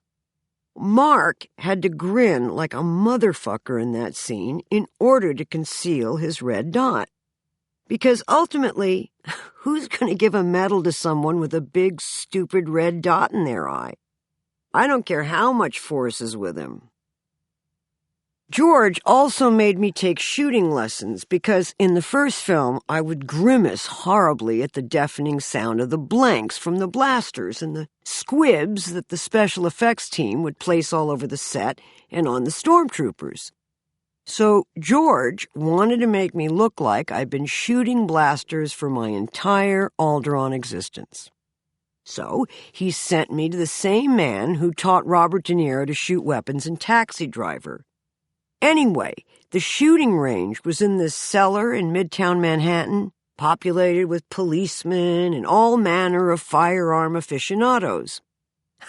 I used to have this fantasy that in some distant Star Wars sequel, we'd finally stop all the shooting and screaming at each other, and we'd go to a shopping and beauty planet where the stormtroopers would have to get facials and Chewbacca would have to get pedicures and bikini and eyebrow waxes.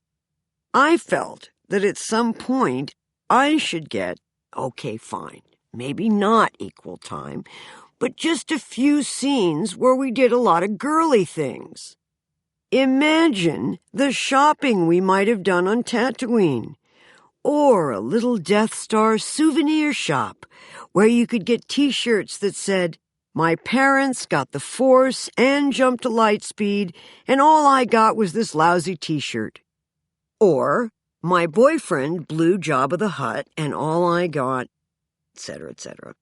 You get the gist of my drift. But I have to admit, after a series of weapon instructions from a very pleasant ex-cop, I became quite proficient with an assortment of guns, including a double-barreled shotgun.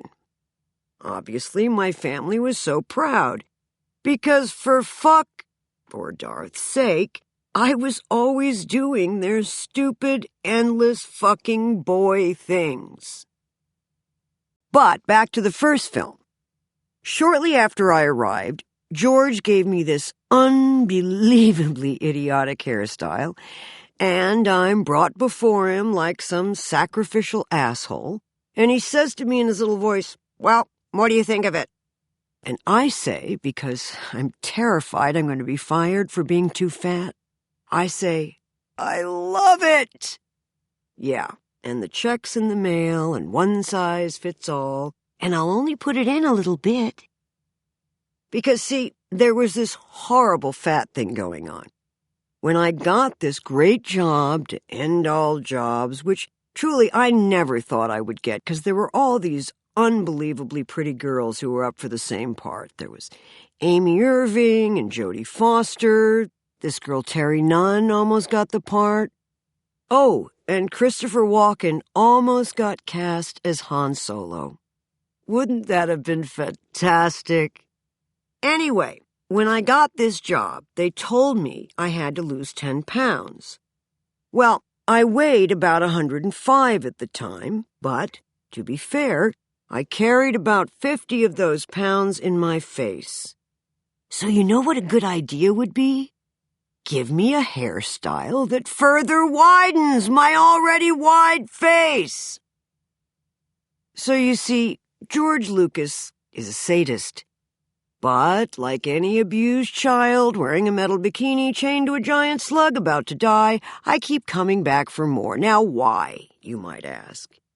Well, I would answer, let's face it, George Lucas, the guy's a visionary, right? He's transported audiences the world over, and he's provided Mark and Harrison and myself with enough fan mail and even a small, merry band of stalkers, keeping us entertained for the rest of our unnatural lives. Not to mention identities that will follow us to our respective graves like a vague, exotic smell. And speaking of graves, I tell my younger friends that one day they'll be at a bar playing pool, and they'll look up at the television set and there'll be a picture of Princess Leia with 2 dates underneath her face. And they'll say, "Oh, she said that would happen." And then they'll go back to playing pool. And don't forget, George Lucas was the man who made me into a little doll. And it barely even hurt. A little doll that one of my exes could stick pins into whenever he was annoyed with me. I found it in a drawer. He also made me into a shampoo bottle where people could twist off my head and pour liquid out of my neck. Paging Dr. Freud! And then there was a soap. A soap which read, "Lather up with Leia and you'll feel like a princess yourself." Boys. Oh, and the nice people at Burger King, they made me into a watch. And you know Mr. Potato Head? Well, they just came out with a Mr. Potato Head Star Wars series, so you might recognize me as Princess Tater, with my husband Dick and our daughter Rehabilitator. And I'm a tiny little stumpy Lego thing, which are delicious, by the way. And now there's even a stamp, which is totally cool. And not only because of the licking. But the main thing I've been made into that has really enhanced the quality of my life enormously, I'm a Pez dispenser. True story. Which not only has made my life unbelievably great, but it's enhanced the lives of everyone I run into. So if you can get someone to make you into a Pez dispenser, do it! And my daughter loves it because, you know, like I told you, she's a teenager and they love to humiliate the parent for sport. So all she has to do is flip my head back and pull a wafer out of my neck. But, you know, ultimately, I really don't mind.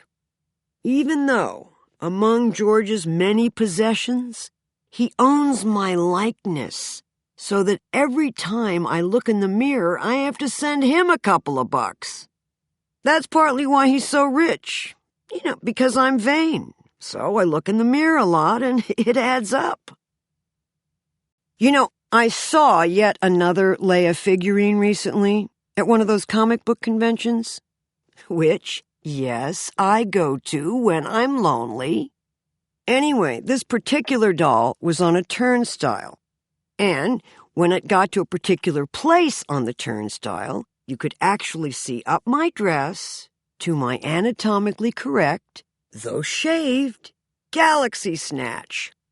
Well, as you can imagine, because this probably happens to you all the time, I was a little taken aback by this, so I called George, and I said, you know what, man?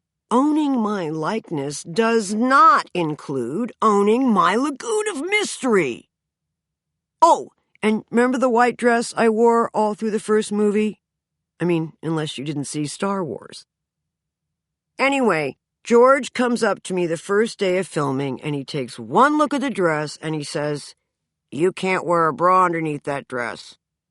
So I say, "Okay, I'll bite. Why?" And he says, "Because there's no underwear in space." I promise you this is true. And he says it with such conviction, too. You know, like he'd been to space and looked around and didn't see any bras or panties or briefs anywhere. Now, George came to my show when we did it in Berkeley, and he came backstage and he explained why you can't wear your brassiere in other galaxies. And I have a sense that you'll be going to outer space very soon, so here's why you cannot wear your brassiere per George. So what happens is you go to space and you become weightless. So far so good, right? But then your body expands, but your bra doesn't. So you get strangled by your bra. Now, I think this would make a fantastic obit. So I tell my younger friends that no matter how I go, it will be reported that I drown in moonlight, strangled by my bra. But, you know, George actually does have a point, because, you know, when they send out those space probes and they beam back footage of what it looks like up there, all those films ever really show are sand and rocks. I mean, I've never seen a bra in any of that footage. So, instead of a bra, what do you think I wore for a bra intergalactically? Gaffer's tape. I used to think there should have been a contest at the end of the day for who in the crew would get to help remove the tape. Well, I was just thinking of others. Even then, I was just giving. But clearly, they've gone as far as they can go with this whole doll thing. I mean, what are they going to do next? Make a life-size Leia doll? You know, a kind of Stepford Leia, which would render me obsolete. You'd read her book. So thank God they haven't done that. And thank God they haven't come up with a life-size Leia sex doll, because that would be truly humiliating. Thank God they haven't made an $800 sex doll that you can put in your cornfield to chase away crows. Oh, wait a second. They have! Okay, I admit, I knew about this. And I have to say it does turn out to be kind of a useful thing. Because if ever anyone tells me to go fuck myself, I can actually get the doll and give it a whirl. Well, this actually happened one night at my show.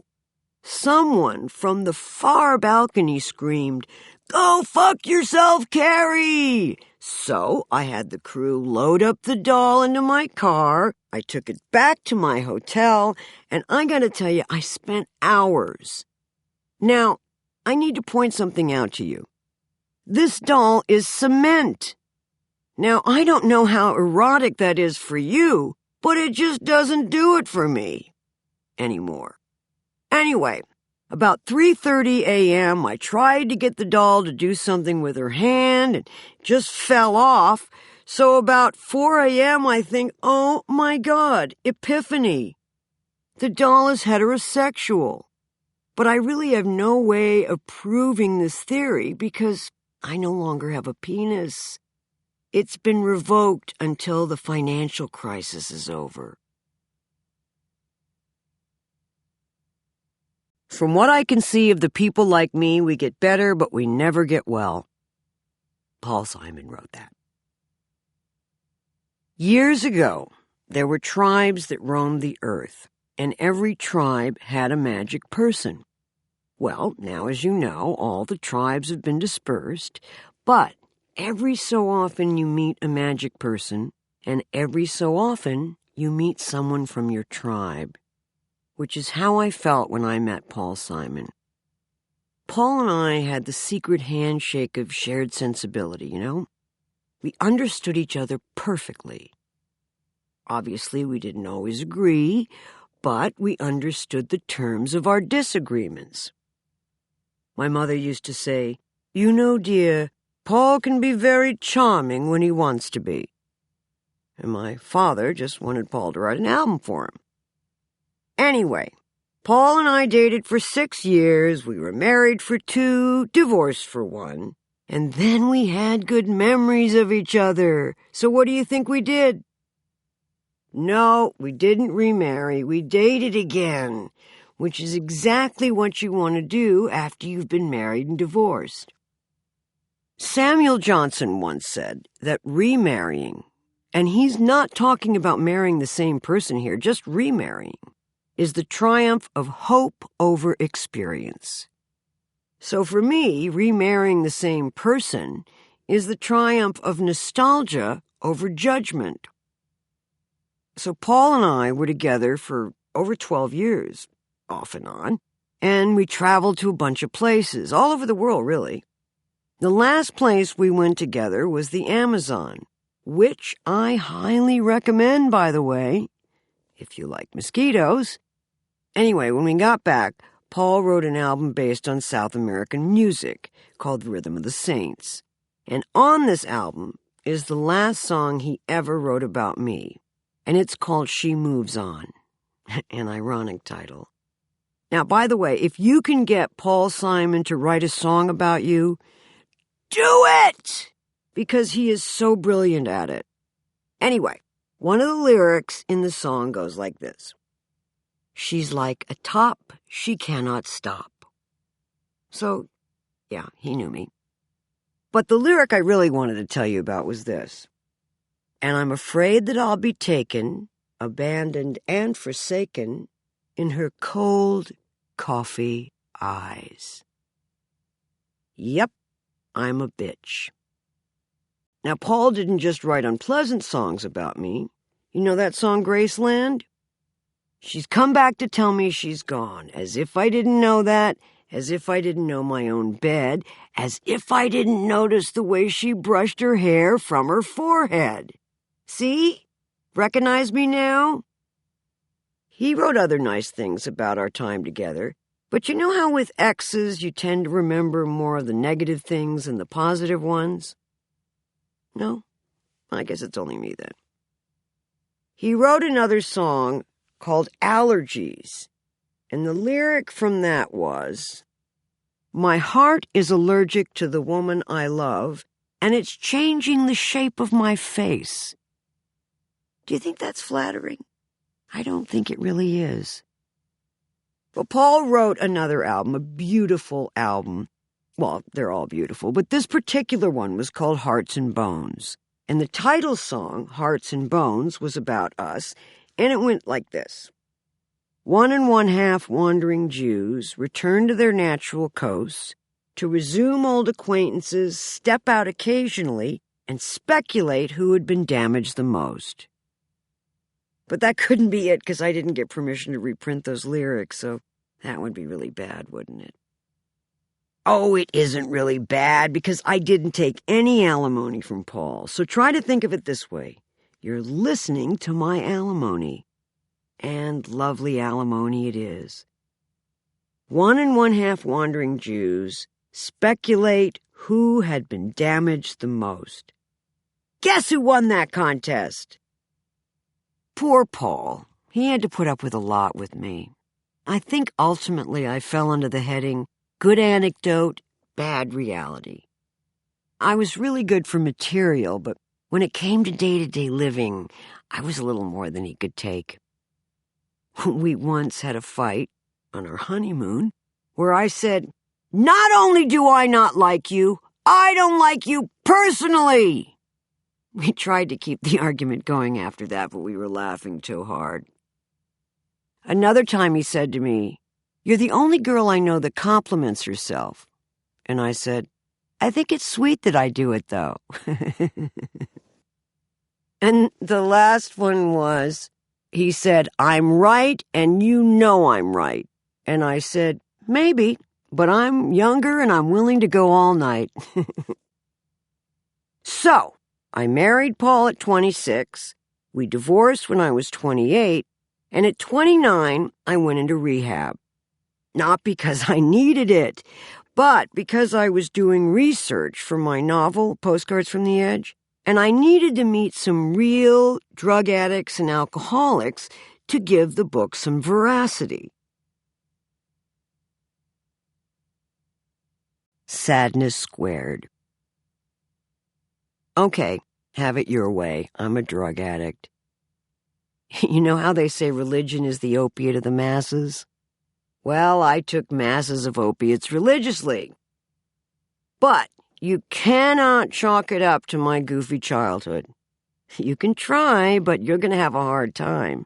Because my brother, Todd, coincidentally had the same exact childhood and, freakishly, the same parents. But Todd has never had a substance abuse problem.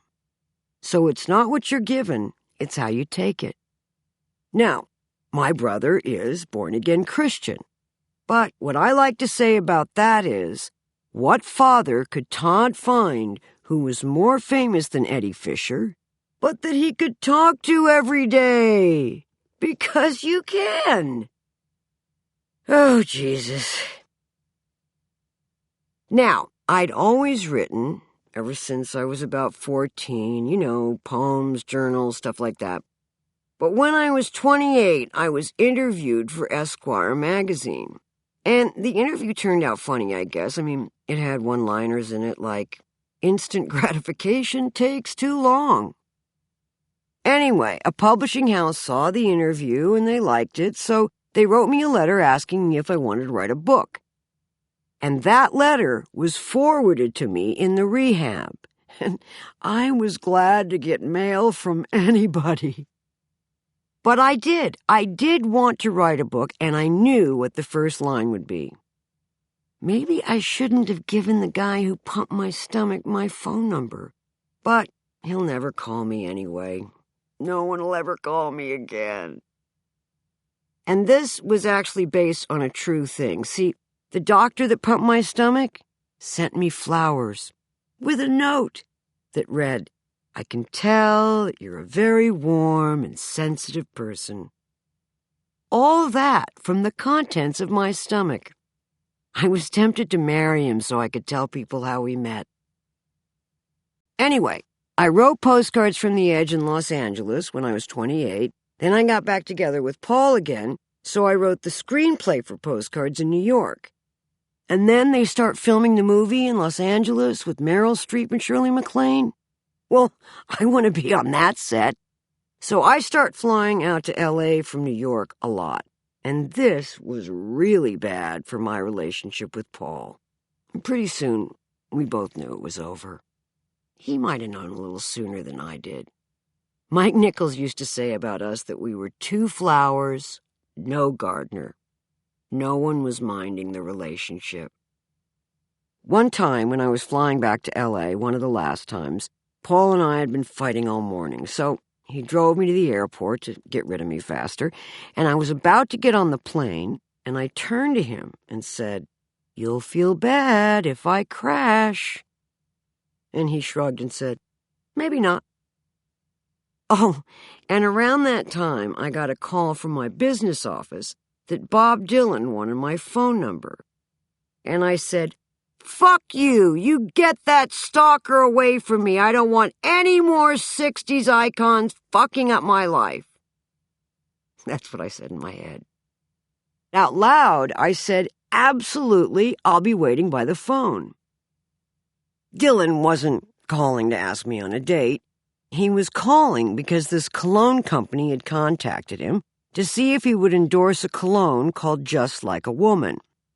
Bob didn't like that name, but he liked the idea of endorsing a cologne, and he wanted to know if I had any good cologne idea names. Do I look like someone who would be wandering around with a bunch of cologne names rattling around in my head? Well, tragically, I did. I did have quite a few ideas for cologne names, and so I told him to Bob. There was ambivalence, for that scent of confusion. Arbitrary, for the man who doesn't give a shit how he smells. And empathy. Feel like them, smell like this. Well, Bob actually liked those, and then he said he thought he might like to open a beauty salon. And I said, "What, like Tangled Up and Blown?" Anyway, a couple of weeks later, I saw George Harrison at this dinner party, as one does. So I tell him about the Bob call, and he says, "Don't worry, because, whenever Bob is on the road for a long time, he starts thinking about finding a regular job. A job that will take him off the road." It turns out that Bob had phoned George the week before to see if he wanted to open the Traveling Wilbury Hotel. So a short time after this, I invite Bob to a party at my house, and he arrives with his girlfriend, who was my neighbor at the time, and he's wearing a parka with sunglasses. And I say, "Thank God you wore that, Bob, because sometimes late at night here, the sun gets really, really bright, and then it snows." Later at the party, I introduce Bob to Meryl Streep, and he takes her hand and he says, "Oh, yeah, I know you. You were great in..." And while he's holding her hand, she now has to go through what turned out to be basically all her movies, which takes a while because his favorite turned out to be Ironweed. My mother doesn't always come to my parties. She doesn't have to, really, because she's right next door and can listen to them from across the driveway. But she's always been there for me. I mean, obviously she was upset about my drug addiction, what mother wouldn't be. But on some level, she wasn't as upset as she was with my failure to do a nightclub act. Well, that and dating an agent. She grounded me for weeks when she found out about that. But when he ended up fathering her extraordinary granddaughter, Billy, all was forgiven. One of my dozens of psychiatrists once told me that it's important to be able to distinguish the difference between a problem and an inconvenience.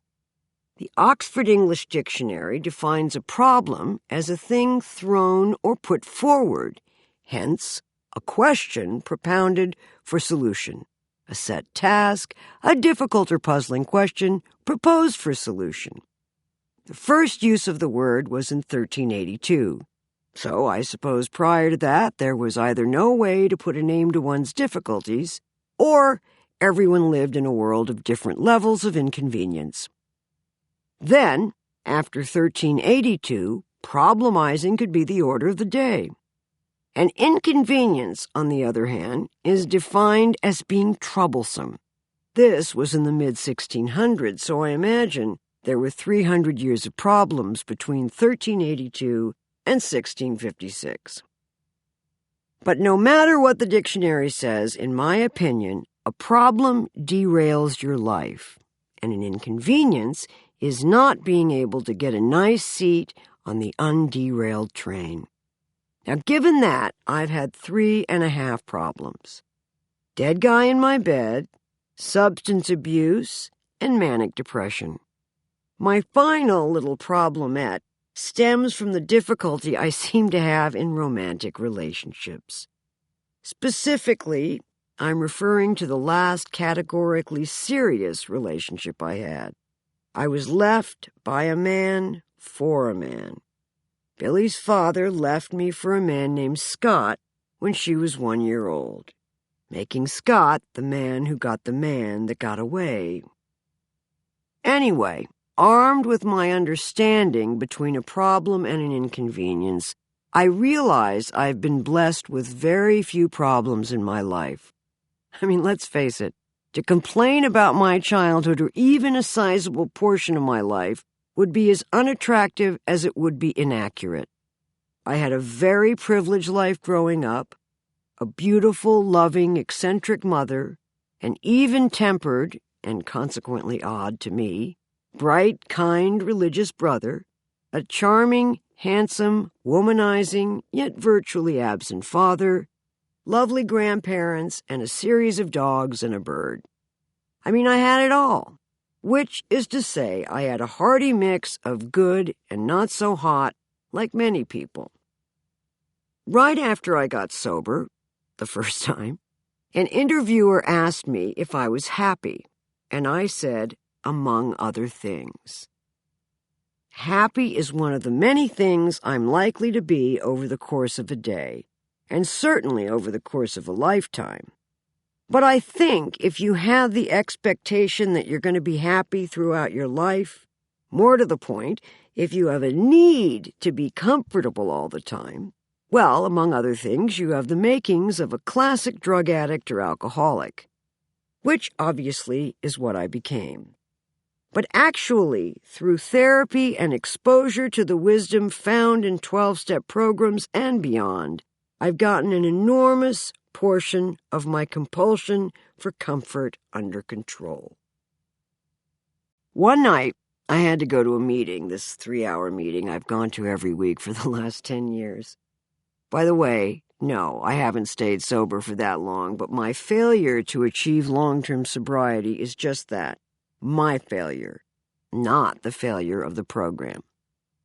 I first started going to meetings when I was 28. But it was at this particular 3-hour meeting that I heard someone say that I didn't have to like meetings, I just had to go to them. Well, this was a revelation to me. I thought I had to like everything I did. And for me, to like everything I did meant, well, among other things, that I needed to take a boatload of dope, which I did for many, many years. But if what this person told me were true, then I didn't have to actually be comfortable all the time. If I could, in fact, learn to experience a quota of discomfort, It would be awesome news. And if I could consistently go to that 3-hour meeting, I could also exercise and I could write. In short, I could actually be responsible. But I didn't learn this until after 3 of my 3.5 problems had occurred. The overdose, the bipolar diagnosis, and the man that got away. It seemed to me like a lot of my trouble showed up in sex, it being the alleged road to love and all. In almost, well, I won't say every other situation, but in a lot of situations, you can hardly tell there's anything really wrong with me. I just have basically too much personality for one person and not quite enough for two. But in the area of romance, boom, you know right away.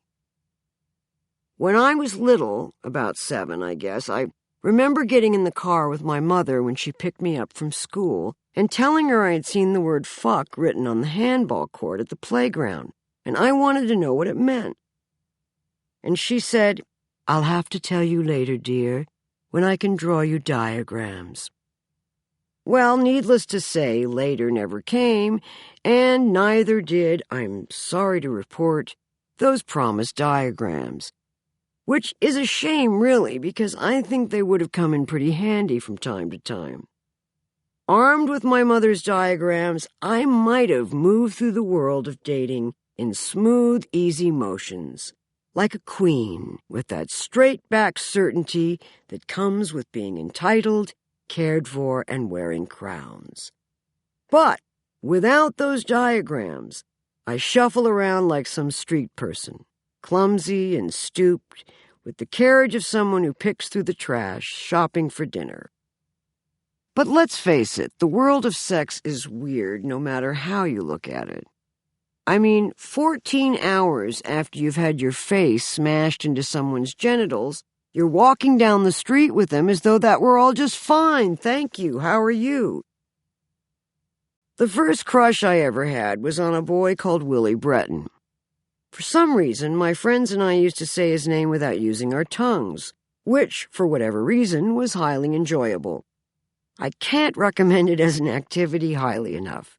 Feel free to try it when you're really bored. Anyway, as it happens, Willie is now an Orthodox rabbi living in Israel with his wife and 10 children. How often have I wistfully thought to myself, if I played my carnal cards right, that could have been me.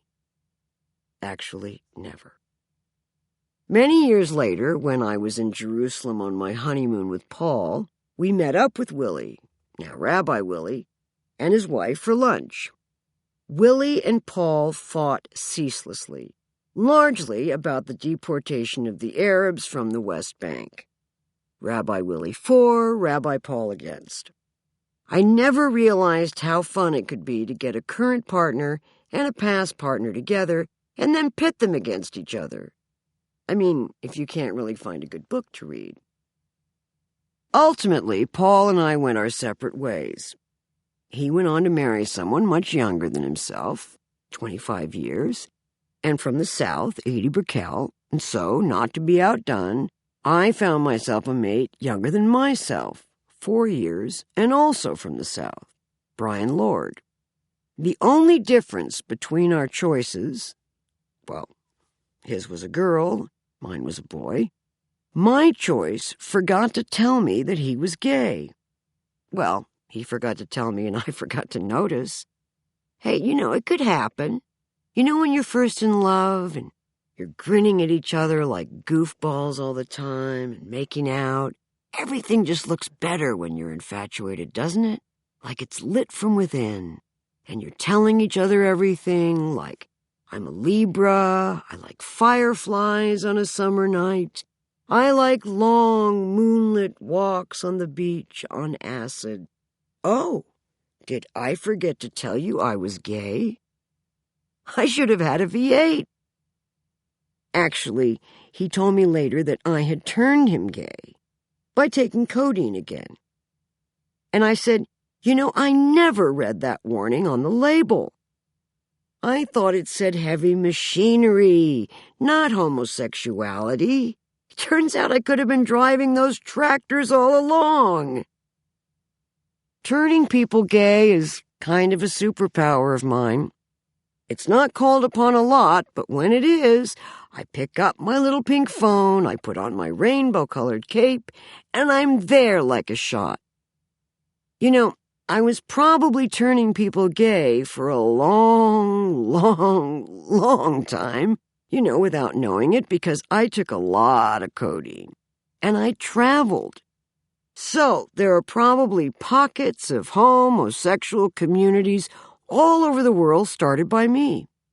You may have seen some of my handiwork. My doctor told me that codeine stays in your liver for 7 years. I mean, unless you have a good lawyer. Well, I don't. I do not have a good lawyer, so what I'm trying to say is there's probably some codeine still left in my liver. So, if you find yourself on your knees in front of someone of the same sex, nude, and that's not where you usually hang out, Happy Hanukkah from all of us at Wishful Drinking. Brisk as a bullet shot through the center of everything. I was probably rebounding from Paul when I met Brian a week later, but Brian is really, really attractive. Well, when I met him, he had hair. I do that too. I make them bald, I turn them gay, my work is done. But Brian took really, really good care of me, and this was really the first time that a man had ever done that. My father left when I was 2. Oh, poor sad Carrie. And Paul and I were the 2 flower things, so this was the first time a man had ever taken care of me. I mean, he used to give me baths like I was a Labrador. Brian took such good care of me, I thought, this guy will make a good father. And I was right. He made a great father. And he still does. So, fearing now that finally everything would be all right, 9 months later, our daughter was dragged from my body as though it were a burning building. And once this well-fed, round creature was rescued from the rubble of me, I sent out a birth announcement, which read, "Someone's summered in my stomach, someone's fallen through my legs. To make an infant omelet, simply scramble sperm and eggs." So Brian and I named our adorable little omelet Billy Catherine Lord. So, a year later, when Brian left me for Scott, well, naturally I was devastated. I love Brian, and I really like those baths. But my mother was fantastic to me during this time. I mean, my mother, she's like a mother to me, And she said this great thing. She said, "Dear, we've had all sorts of men in our family. We've had horse thieves and alcoholics and one-man bands, but this is our first homosexual." Anyway, having nothing to do with Brian, about a year after that, I was invited to go to a mental hospital. And you don't want to be rude, so you go. Okay, I know what you must be thinking, but this is a very exclusive invitation. I mean, hello, have you ever been invited to a mental hospital?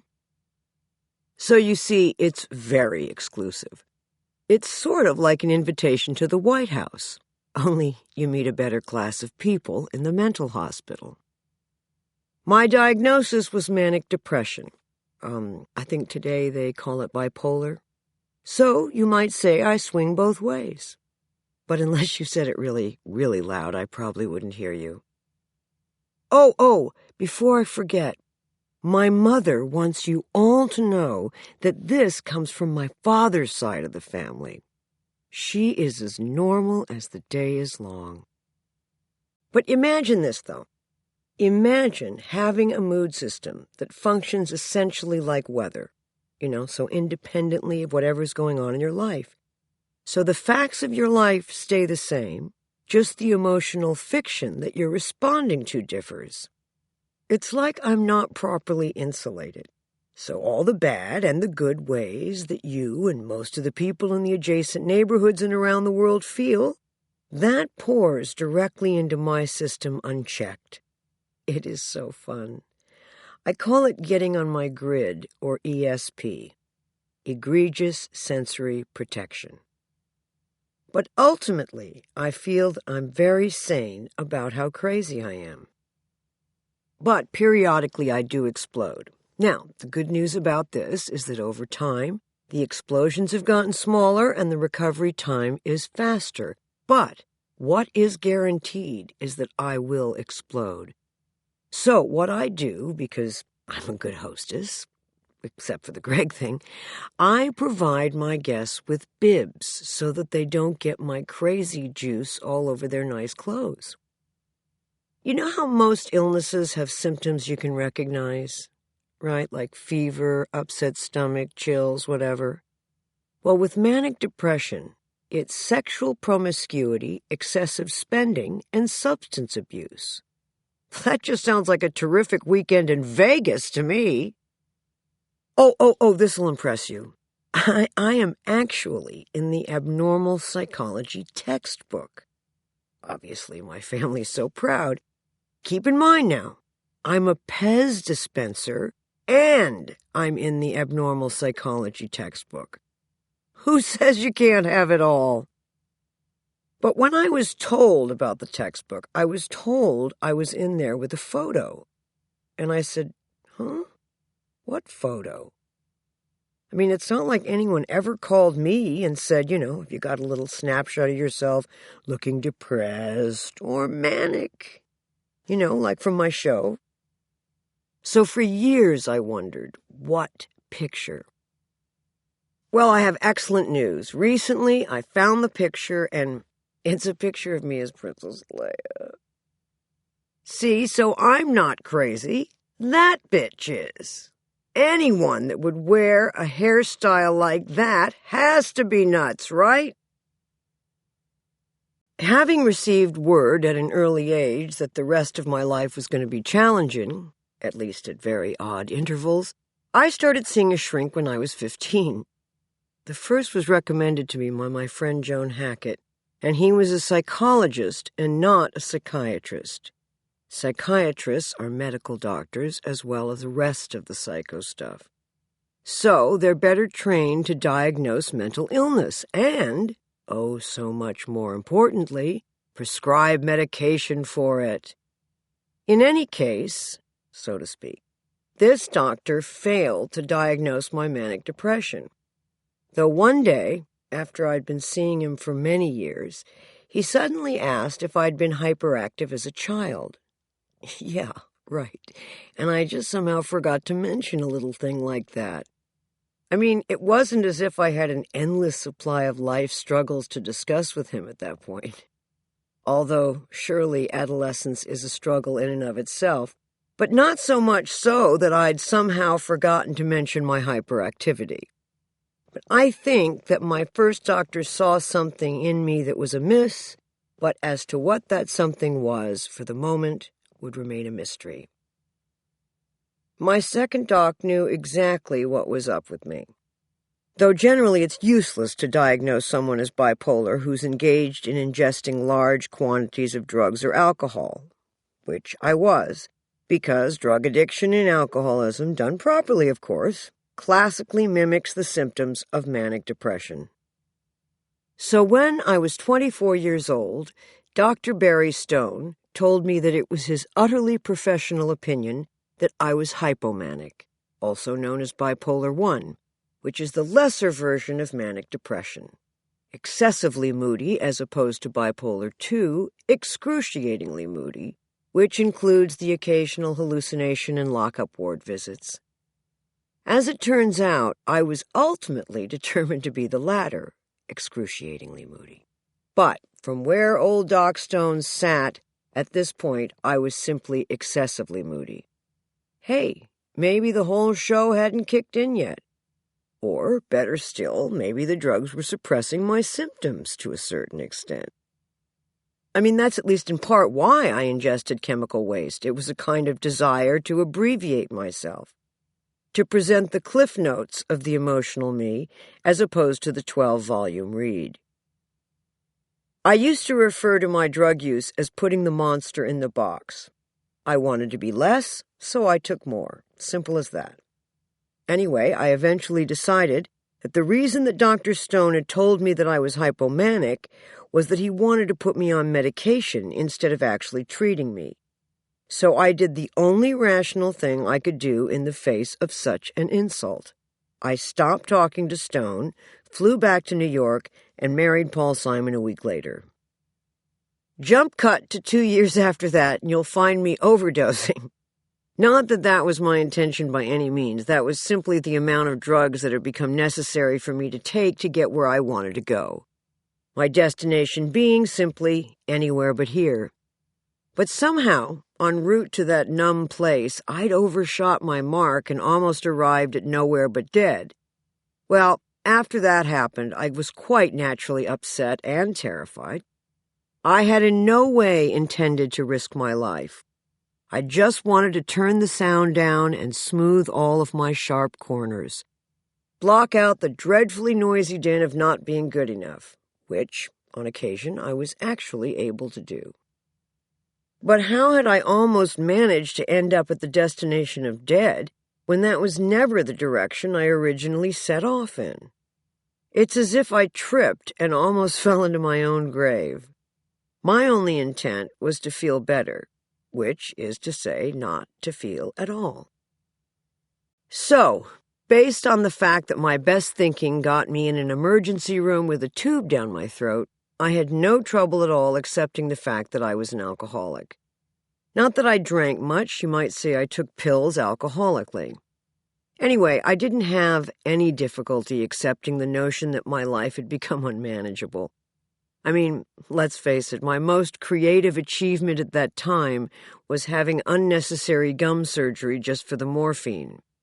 I don't think you can actually use the word just and morphine anywhere near each other. So I threw myself into 12-step group recovery, believing now that alcoholism was the headline and the overriding thing wrong with me. Which was, of course, in large part true and remains true to this day. Because I have to admit, well, I don't have to, but periodically I have had drug slips. All in, I've had 4 slips since I started going to 12-step support groups at the age of 28. Making that 4 slips in 23 years, which is not great. I mean, I'm not proud that I wasn't able to remain sober that entire time, especially in terms of my daughter, who's had to suffer the most from these largely inexcusable forays back down the dark path that is drug use. The most painful thing about returning to this grim planet is seeing the look of disappointment and hurt that these forays invariably put in the eyes of your loved ones. But ultimately, you could say that I don't have a problem with drugs so much as I have a problem with sobriety. And it wasn't Alcoholics Anonymous that failed me. It's that I have, on occasion, failed them by not working what they call a good program. But I keep going back. I'm as addicted to all things AA has to offer as I am to the things that made me need those groups in the first place. But when I first got to 12-step land after my stomach-pumping incident, I thought, okay, fine then. This is what's the matter with me. I'm not going to shrinks anymore. My best shrinking and thinking got me into emergency rooms all over Southern California. So, I planned to be an all-meeting, all-the-time gal. Psychiatrists were a thing of the past. Why, they hadn't even told me I was an alcoholic. So screw them. Especially the doctor who tried to convince me that I was hypomanic. Fat lot he knew. Well, as it turned out, what he knew was an extremely fat lot after all, because over the next year of getting and staying clean and sober, all the people I'd come into the program with were calming down and leveling out, while I seemed to be doing just the opposite. Quick to excite, to agitate, to engage, to anger, I was heading straight up into the rafters of my overly good or bad time. In short, okay, fine, yes, I know it's far too late for that, I was manic, The monster was out of the box, the cat was out of the bag, and it appeared that after a year of erratic sobriety, that I was en route back to the shrinks and psychopharmacologists I had imagined myself not needing anymore. Without the substances I had used to distort and mask my symptoms, it was now all too clear that I was a bona fide wild ride manic depressive. And this initially dismaying discovery led me to my third and best shrink, Beatrice Foster, who turned out to be the psychiatrist who finally got me to address my manic depression. And I ultimately not only addressed it, I named my two moods Roy and Pam. Roy is rollicking Roy, the wild ride of a mood, and Pam is sediment Pam, who stands on the shore and sobs. Pam stands for piss and moan. One mood is the meal, the next mood, the check. There are a couple reasons why I take comfort in being able to put all this in my own vernacular and present it to you. For one thing, because then I'm not completely alone with it. And for another, it gives me a sense of being in control of the craziness. Now, this is a delusion, but it's my delusion and I'm sticking with it. It's sort of like I have problems, but problems don't have me. Statistics say that a range of mental disorders affect more than 1 in 4 Americans in any given year. That means millions and millions of people are totally batshit. But having perused the various tests available that they use to determine whether you're manic depressive, OCD, schizoaffective, schizophrenic, or whatever, I'm surprised the number's that low. So I've gone through a bunch of available tests and I've taken questions from each of them and assembled my own psychological evaluation screen, which I thought I'd share with all of you. So here are some of the things they ask to determine if you're mentally disordered. If you say yes to any number of these questions, you too could be insane. 1. In the last week, have you been feeling irritable? 2. In the last week, have you gained a little weight? 3. In the last week, have you not always felt like talking to people? 4. Do you no longer get as much pleasure out of doing certain things as you used to? 5. In the last week, have you felt fatigued? 6. Do you think about sex a lot?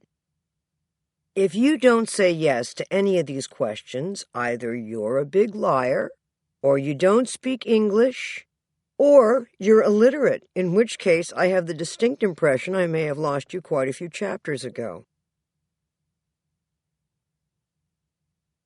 An altered, faltering self. Now, come back with me to when I was first told that I was an alcoholic, which greatly relieved me, by the way, because I knew something was the matter with me. So I thought, well, great. That's what it is. That's what I've been struggling with and enjoying all this time. Fantastic. But what they further do to, I think, soften the blow of this arguably awkward new way of looking at yourself, they enumerate a number of other famous and accomplished folks who have also struggled with and enjoyed alcoholism. So, for example, there was Scott Fitzgerald, Mel Gibson, Dylan Thomas, Ireland, Rush Limbaugh, Lindsay Lohan, Russia, and George W. Bush. I think their point is, don't feel bad. You're joining an illustrious group. Great people have been alcoholics. Oh, be one, it's fun. Now, I don't think they're implying that, we could all be great, but these people weren't exactly losers, except probably to some members of their family and all their constituents. So relax and join the great drunks who staggered the earth before you. So, when I was told I was a manic depressive, there was a whole other list waiting for me. There was Abraham Lincoln, who wrote the Gettysburg Address in 4 hours. Now that's pretty manic. Winston Churchill, who called his depressed mood the Black Dog. Korea. Christy McNichol and Sir Isaac Newton, who I think would have made an adorable couple. Mark Twain, St. Francis, St. Teresa, Jonathan Winters, poor Britney Spears, and George W. Bush. Well, naturally, after this list, I felt invigorated. But then, that is part of my diagnosis. So, to celebrate my newfound ascent into the lofty heights of this noble group, I thought I would inaugurate a bipolar Pride Day. You know, with floats and parades and stuff. On the floats, we would get the depressives. They wouldn't even have to leave their beds. We'd just roll their beds out of their houses, and they could continue staring miserably into space. Then, for the manics, we'd have the manic marching band, with the manics laughing and talking and shopping and fucking and making bad judgment calls. Of course, all this is still in the early planning stages, and knowing manics, it probably always will be. But the point is, we have a plan, and that's what counts. Because when you're manic, every urge is like an edict from the Vatican. No plan is a bad one, because if you're there and you're doing it, it can't be bad. It's like a bank error in your favor. Mania is, in effect, liquid confidence. When the tide comes in, it's all good.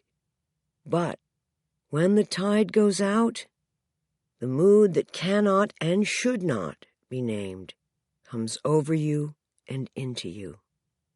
Because to name it would be an act of summoning. Losing your mind is frightening, especially if you have a lot to lose, but once it's lost, it's fine. Absolutely no big deal. You could have a light shining out of your head. It's sort of like glowing in your own dark. Part of my story, because God forbid you miss a minute of it, I stayed awake for 6 days. Now, this happened because 2 of my medications were interacting badly, so the doctors put me on what they called a medication vacation. There is no Club Med, and you can't send any cute little postcards. Now, anyone who has stayed awake for 6 days knows that there's every chance that they'll wind up psychotic. Anyway, I did. And part of how that manifested itself was that I thought everything on television was about me. Now, if anything like this should happen to you, I have some excellent advice.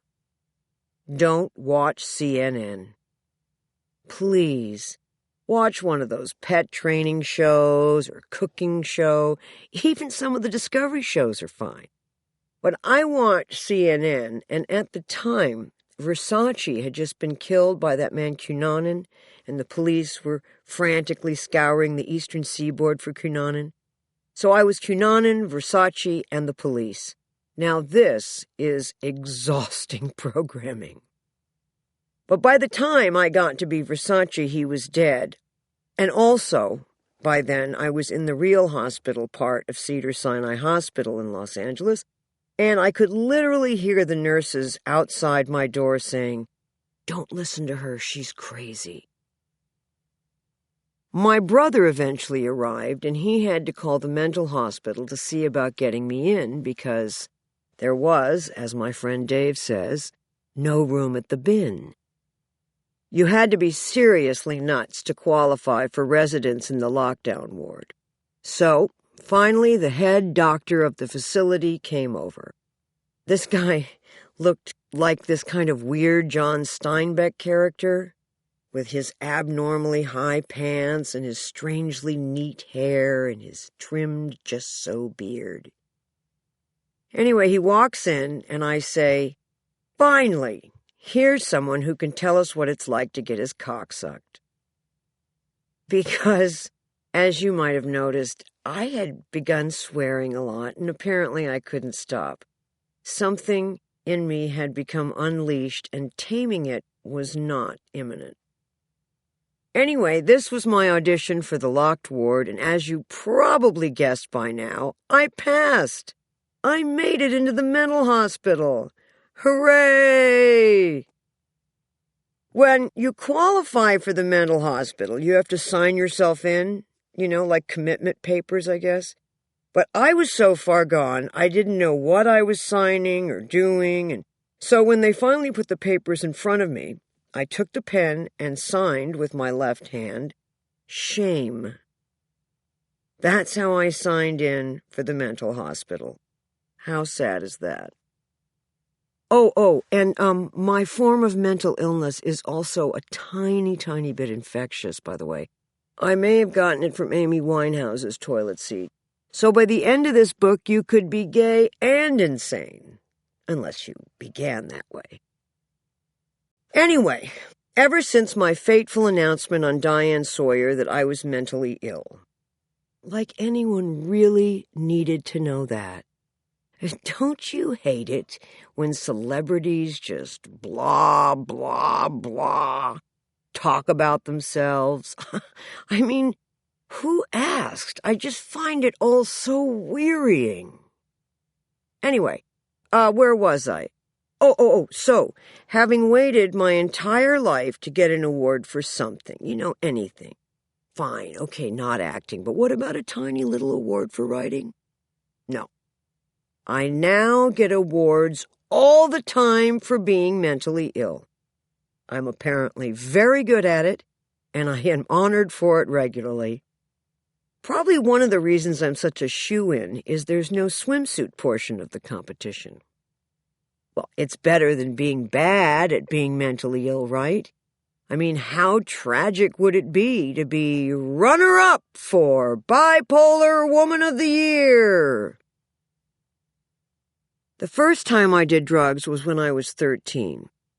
Before we lost all our money, my family had a vacation house in Palm Springs, about 2 hours outside of Beverly Hills, where I ostensibly grew up. So, periodically, my mother used to rent that house in Palm Springs to these people who, after one of their stays, left behind a bag of marijuana. Who knows? Maybe they left it intentionally, a kind of chemical sacrifice on the altar of appreciation for their time there.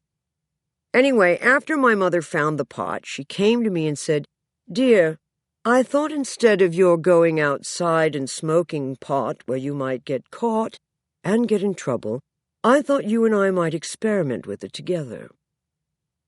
Well, frankly, at the time, and let's face it even now, I couldn't imagine anything weirder.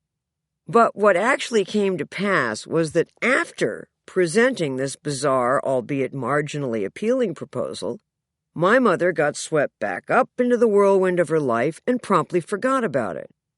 But being the crafty, eager for the altered state person I was destined to become, I absolutely did not. So once it became obvious that our proposed experiment had slipped my mother's mind, I snuck into the lab of her sashayed underwear drawer and stole the pot, subsequently experimenting my brains out in my backyard treehouse with my friend May, who coincidentally also ended up in AA. And you've got to figure that I enjoyed it because I ended up experimenting with marijuana for the next 6 years, until it suddenly, and I think rather rudely, turned on me. Where at the onset it was all giggles and munchies and floating in a friendly haze, it suddenly became creepy and dark and scary. What was a junkie to do? Well, the answer was quite obvious. I needed to find a new replacement drug. This was when I was about 19, while I was filming Star Wars. It ultimately turned out to be Harrison's pot that did me in. So after carefully casting about for a substitute substance, I finally settled into my new drug digs. Hallucinogens and opiates. Mind expanders and painkillers. Though over time and protracted use, their meanings got jumbled until they became mind relievers and pain expanders, a place where everything hurt and nothing made sense. Anyway, at a certain point in my early 20s, my mother started to become worried about my obviously ever-increasing drug ingestion. So she ended up doing what any concerned parent would do. She called Cary Grant. In case you haven't heard, one of the many things Mr. Grant was known for at the time was the fact that at some point in the 60s he famously did a course of LSD while under a doctor's supervision. It's always been difficult for me to imagine this. Do they actually drop the acid in the doctor's office? Does the doctor do it too? I always thought there was a kind of strange dignity and an even stranger credibility given to acid done under the cool shade of medical supervision. Sometimes, when I heard the phrase experimenting with drugs, I imagined someone in a white coat excitedly emerging from a lab carrying a smoking beaker and shouting, "I found it! I found it!" But when I heard that Cary Grant had experimented with acid under the supervision of his doctor, well, in a way, it was as if he was dedicating his hallucinogenic jaunt to modern science. I imagine him doing it a little reluctantly and with a quiet dignity. After, of course, washing his hands and putting on one of those little backless hospital garbs 10 minutes before the medicinal acid kicked in. Anyway, my concerned and caring mother called Cary Grant and told him that her daughter had a problem with acid. You know, like I was mainlining the stuff. You have to admit, though, on a certain level, it was an incredibly darling thing for her to do, especially when you consider the fact that I loved Cary Grant. I still do, only now at more of a distance. He's probably the only famous person I was ever really in awe of. Having 2 celebrity parents and a few celebrity boyfriends, it was extremely rare for me to get starstruck. Not that I was blasé about famous people, I just wasn't bowled over and tongue-tied and staring, as if I'd just undergone more electric shock therapy or stuck my finger in a socket. But Cary Grant, well, he just killed me. I mean, I was completely blown away by him. He had it all. An easygoing class, quiet confidence, wit, all in this beyond handsome package. So when the phone rang and a familiar voice informed me that he was Cary Grant, even a Cary Grant that was going to maybe give me a just say no drug lecture, well, initially I was, in fact, totally tongue-tied. Normally, I wouldn't have believed that the person on the other end really was Cary Grant. But when he told me my mother had asked him to call, well, that sounded eerily like some bizarre thing my mother would do. In a way, there was actually a precedent for this Cary Grant intervention call. Some years prior, I was in London en route to my mother's wedding. I don't like to miss any of my parents' weddings. She called me at the hotel where I was staying, and when I didn't answer the phone, she became understandably concerned. So she let the phone ring and ring and ring until finally she panicked. She knew I was in the room, so in her mind, probably the only reason I wasn't answering the phone was that I had overdosed. So she did what any normal, concerned mother might do when troubled about her daughter's well-being. She called Ava Gardner. And she asks Ava to come to my hotel and get the concierge to let her in my room to make sure I'm not dead. Anyway, the reason this relates to Cary Grant, if it isn't obvious, is that the Ava Gardner Rescue Squad, good title for a rock band, is the reason that I would even begin to believe that someone telling me that they were Cary Grant might actually, in fact, be Cary Grant. So, initially, when I got on the phone with Mr. Grant, I was incredibly nervous, seeing as how I was on the phone with no less than my fucking hero. But once we began to discuss my acid addiction, after a freakishly short time, I found myself chatting gaily with what might as well have been a Cary Grant impersonator. Because let's face it, there was no actual visual confirmation that this was, in fact, Cary Grant. So I think I finally convinced him that, despite my mother's insistence, I didn't have an acid problem, which, for the most part, was true, What I did have was an opiate problem, but frankly, that was none of Cary Grant's fucking business, no matter how much I admired him. Anyway, though we chatted for about an hour or so, I have basically no memory of what we discussed. Oh yeah, there was one thing. Chevy Chase and how he had insinuated on some talk show that Mr. Grant was bisexual. Now, as it happened, I was working on a film with Chevy at that time, a marvelous film called Under the Rainbow, a riveting film about the making of The Wizard of Oz, starring Chevy, me, Eve Arden, and 3,000 dwarves. And Chevy and I were getting along somewhat less than a house on fire. So on top of our LSD chat, we had that in common, poor Chevy Chase relations. So, when our hour-long chat was up, I bid Mr. Grant a grateful goodbye, gleefully told all my friends, and end of story. Now, I thought, I had a Cary Grant story to tell my children and grandchildren for years to come, right? Well, as it turned out, actually no, not right. Because my Cary Grant story continued, and this time from an unexpected direction. A few years later, my father went to Princess Grace's funeral in Monaco. Please ask me if he actually knew the princess. Of course he didn't. My father had never even met the woman, either prior to her ascent to the throne when she was just plain old Grace Kelly, the Oscar-winning movie star, or after she became Monaco's very own Royal Highness.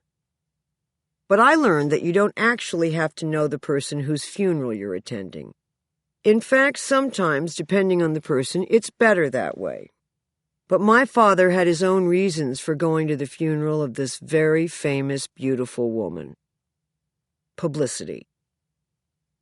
So there's my father wandering around aimlessly at this far-flung funeral of a famous woman, one of the few beautiful women of his generation that he hadn't slept with, schmoozing with thousands of other mourners, trying to make eye contact with someone who he could grieve with and maybe generate a photo op in the process, when he spies Cary Grant. And something clicked in his brain, and that something turned out to be the dim recollection of a story he'd only just recently been told. What was it again? Oh, yeah, something to do with his firstborn daughter. By now, he's walked up to my hero, and he says the first thing that pops into his head, which is something along the lines of, "My daughter Carrie is addicted to acid, and I'm very worried about her. Would you mind maybe having a talk with her?" Great. I've now gone from having an acid problem straight to a full-on LSD addiction, as if such a thing were possible. I'm mainlining the stuff. So, here we go again. Poor Cary Grant, and I'm sure he's very rarely been called that, gets back from the funeral and in due course calls me again to discuss my issue with slamming acid. Well, if I was embarrassed the first time he called me, this time I was completely humiliated.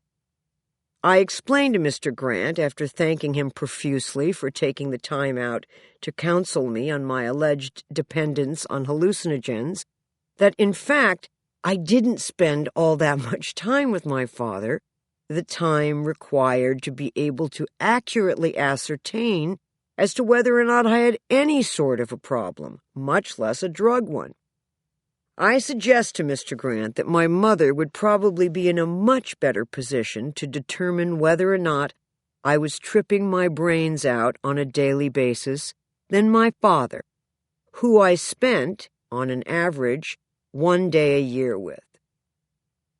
So Mr. Grant says, "Well, it was very nice of your father to express his concern. It's very difficult to maintain a relationship with a child after the mother and father have divorced. I have a daughter myself, and I see her as much as I can, but when a child divides her time between two houses, no matter how you try, it's impossible to spend as much time with your child as you'd like to." So perhaps my father's motive hadn't been solely to find a subject matter to talk to Cary Grant about at the photo op funeral. Mr. Grant didn't seem to think so. So maybe this was another example of nothing ever being just one thing. No motive is pure, no one good or bad, but a hearty mix of both. And sometimes life actually gives to you by taking away. Anyway, Mr. Grant and I stay on the phone for over an hour talking about this and that, how he wishes he could be a more involved parent, the usual shooting the shit with Cary Grant type thing. It was great. The phone call eventually comes to a close, and I immediately go to the liquor store and buy him a bottle of wine from his birth year, which is something like 1907. And now he calls me again to thank me. And in that final phone call, I believe he told me, I don't even like wine. I mean, we're ultimately talking about no less than 3 phone calls from Cary Grant. The guy was practically stalking me. Anyway, cut to a few months later, and I'm at this premiere or charity event or something. And I turn, and there, just a few feet away from me, actually in the flesh, as far in as you could get, is Cary Grant. Big as life and twice as famous. But this time, it's not just some disembodied voice that sounds a lot like Cary Grant. No, this is the real deal. Classy and handsome, and just about everything a human can possibly be when they're a DNA jackpot. But am I intimidated? Oh my God, yes. So, with my heart pounding in my ears and my nose and my hair, I sheepishly approach my ideal and very timidly tap him on the back, withdrawing my hand immediately as if I burned my finger on his radioactive, sizzling hot, iconic back. Whereupon Cary Grant turns, and I immediately start backing away from him, as though one of us was contaminated. Hi, I'm Debbie Reynolds' daughter, I admit, as though this was a crime. We talked on the phone? I'm stooped over like someone frightened and ashamed. Anyway, no big deal. I don't want to bother you. I just wanted to say hi. Oh, hello. Yes. How are you? I'm still backing up, forcing him to follow me. Oh, I'm fine, I whisper. Everything is great. It's so good to see you. Bye. And I fled the scene of this social crime, never to return. Years later, while I was in Australia doing some terrible film, they announced on the radio that Cary Grant had passed away. And I remember getting this pain, the kind you get when you experience a body blow or lose something essential.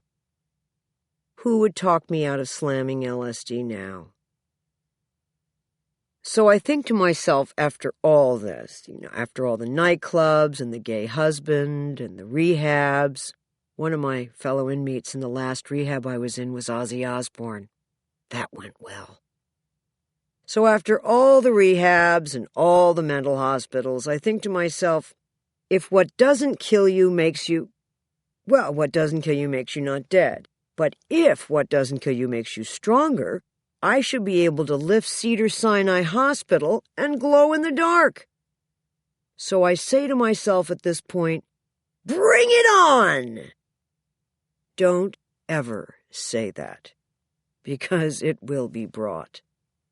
Because that's when my friend Greg died.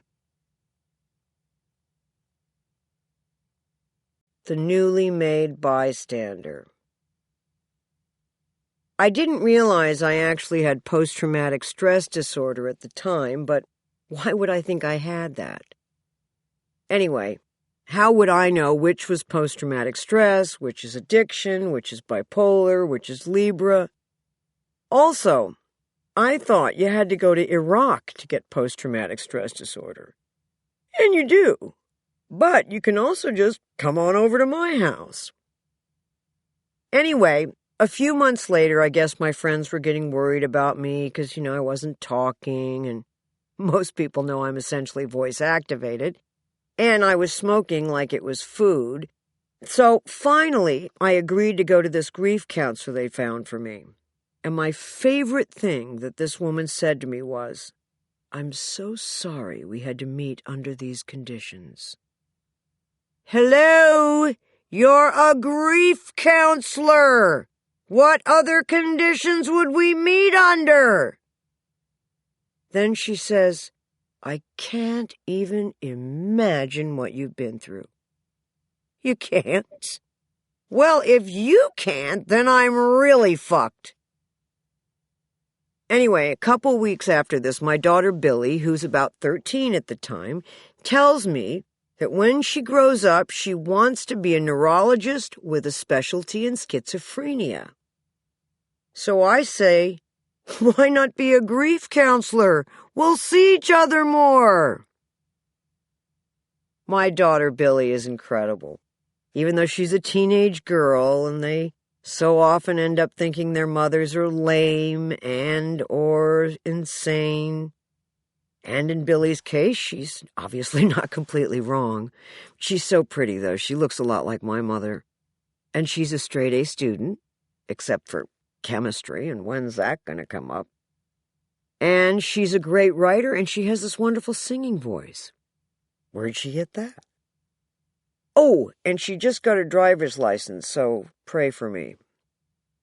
Anyway, once, when Billy was about 4, we were driving along in Florida, and she sees this church, and she points to it, and she says, Mommy, what's that? And I said, well, baby, that's where people go to worship God. And she said, God, like the God bless you God?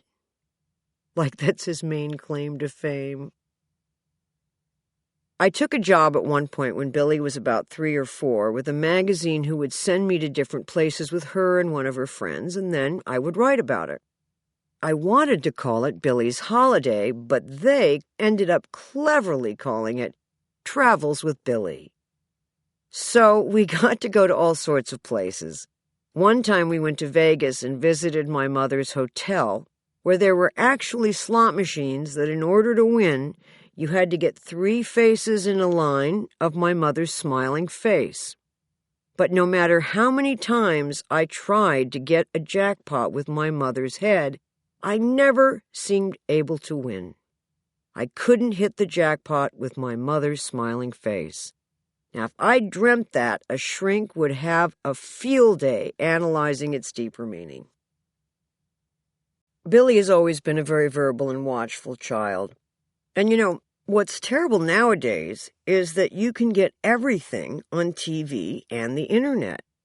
You know, you get movies that are rated PG or PG-13, but it's not a system that accurately indicates just how sophisticated or explicit these films are.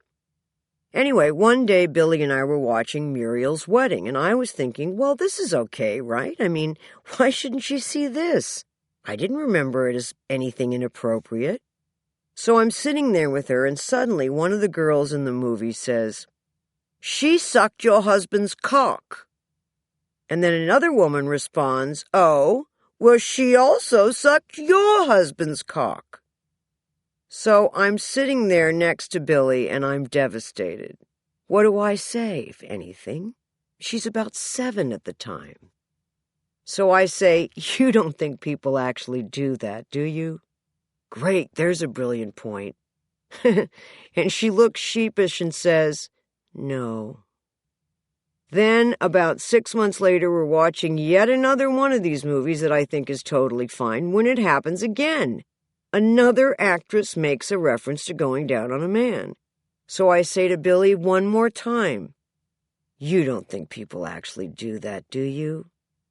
I don't know what she's been exposed to between the internet and school, no matter how diligently I try to monitor it. This time she responds very quietly, yes. I'm totally unprepared for this, so I say, well, you don't think men actually like it, do you? And to this she emphatically shakes her head no. So you can see how great I am insofar as it relates to training my daughter. I did tell her about the birds and the bees, but you kind of have to move really fast because of what kids are exposed to now. The weird thing is that when kids see porn before they have sex and... Well, actually, I'm a fine one to talk because when I was 15, I was in the chorus of my mother's show. like most teenagers, and the gay guys in the show showed me a movie called 16 Inches in Omaha to either shock me or watch my reaction. As you can imagine, this is a wonderful introduction to the male anatomy, so subtle and nuanced. Anyway, more recently, Billy told me now she's changed her mind. She no longer wants to be a neurologist with a specialty in schizophrenia. Now she wants to be a comic, which, if you think about it, is a kind of natural progression. So I say, well, baby, if you want to be a comic, you got to be a writer. But don't worry, you've got tons of material. Your mother's a manic depressive drug addict, your father's gay, your grandmother tap dances, and your grandfather shot speed. And my daughter laughs and laughs and laughs. And I say, baby, the fact that you know that's funny is going to save your whole life. Location, location, location. Now, if you had a daughter that great, you don't, but if you did, wouldn't you want to do something really nice for her? Right? Well, I did. I wanted her to have some, normal mommy memories of me, you know? Not just memories of a mother who got tattoos or hid Easter eggs in July. So what I did was I learned to cook. And it turns out I'm a pretty good cook. I mean, I make most of my meals at about 11 o'clock at night, but they're very, very delicious. Anyway, when I first learned to cook, my mother flipped out. It was like I was violating a family code or ethic or credo. I didn't even know we had those things. She would say, Carrie's in the kitchen, cooking. You know, like she was saying, shaving her head. And what a weird thing to do in the kitchen, by the way. So one night I'm at her house. I told you we live next door to each other. And I say, I'm going to go back up to my house and make Billy dinner. She grabs my arm and she says, No! Why are you doing this? Please let me send Mary to make her chicken crepes. But I'm pleased to report that over time, my mother has become more accustomed to my cooking, so that now she says, You know, dear, we had an Uncle Wally in the family that was a good cook. So if she can recognize it as a talent, especially one from her side of the family, she's cool with it. I heard someone once say that many of us only seem able to find heaven by backing away from hell. And while the place that I've arrived at in my life may not be precisely everyone's idea of heavenly, I could swear sometimes if I'm quiet enough, I can hear the angels sing. Either that or I've screwed up my medication. But one of the reasons I think my life is going so much better is that having originally done Wishful Drinking, the show, and now the book, as a singles ad, you know, like a really, really detailed personals ad, I think if I attract someone from one of my audiences or one of the readers of this book, he'll never be able to say, You never told me you were a manic depressive drug addict that turned men bald and gay, like men say to me now. Because I'm no different than any other single person. I also want someone to love and treasure and overwhelm. Oh, and disappoint, especially disappoint. I find that so erotic. Anyway, the ad worked. Because when I did my show in Santa Fe, I received in the mail a marriage proposal. How great is that? Now, I told you I was manic depressive, right? So you know I have lousy judgment. So I was hoping that before I take such an enormous step, I could run the proposal past you and get you to somehow weigh in on it, okay? Keep in mind, I'm not getting any younger. Dearest Carrie Fisher, I want a relationship with you because I want to get married and have sex every night. Oh, because that's what you do when you're married. You are older than me, but I am a full-grown man of 41. I do love you, Carrie. Here are the most personal things about me. I have a big tummy, and I had an anus operation for hardened hemorrhoid bleeding.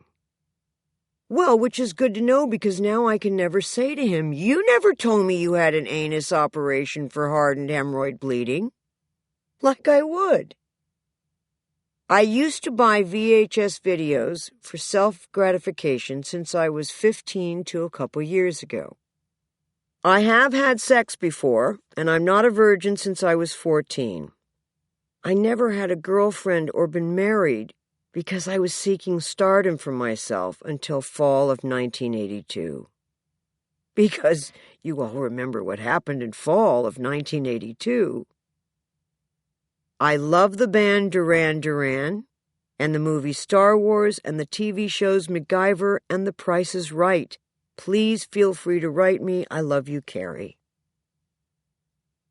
So, what do you think? Should I marry him? Are you an optimist like Marie McDonald? Come on, I want to get old with someone, not because of them, and I already have such a huge head start. A Spy in the House of Me. Before I wrap up, I'd like to share some of the wisdoms that I've learned from going through all this nonsense. First one, resentment is like drinking a poison and waiting for the other person to die. Saying you're an alcoholic and an addict is like saying you're from Los Angeles and California. Now, some of the wisdoms I've gotten from my grandmother, my mother's mother, the closet locker, who taught me a fly is as likely to land on shit as it is on pie. Which is true if you think about it. She also said, cry all you want, you'll pee less. I don't know if this is true.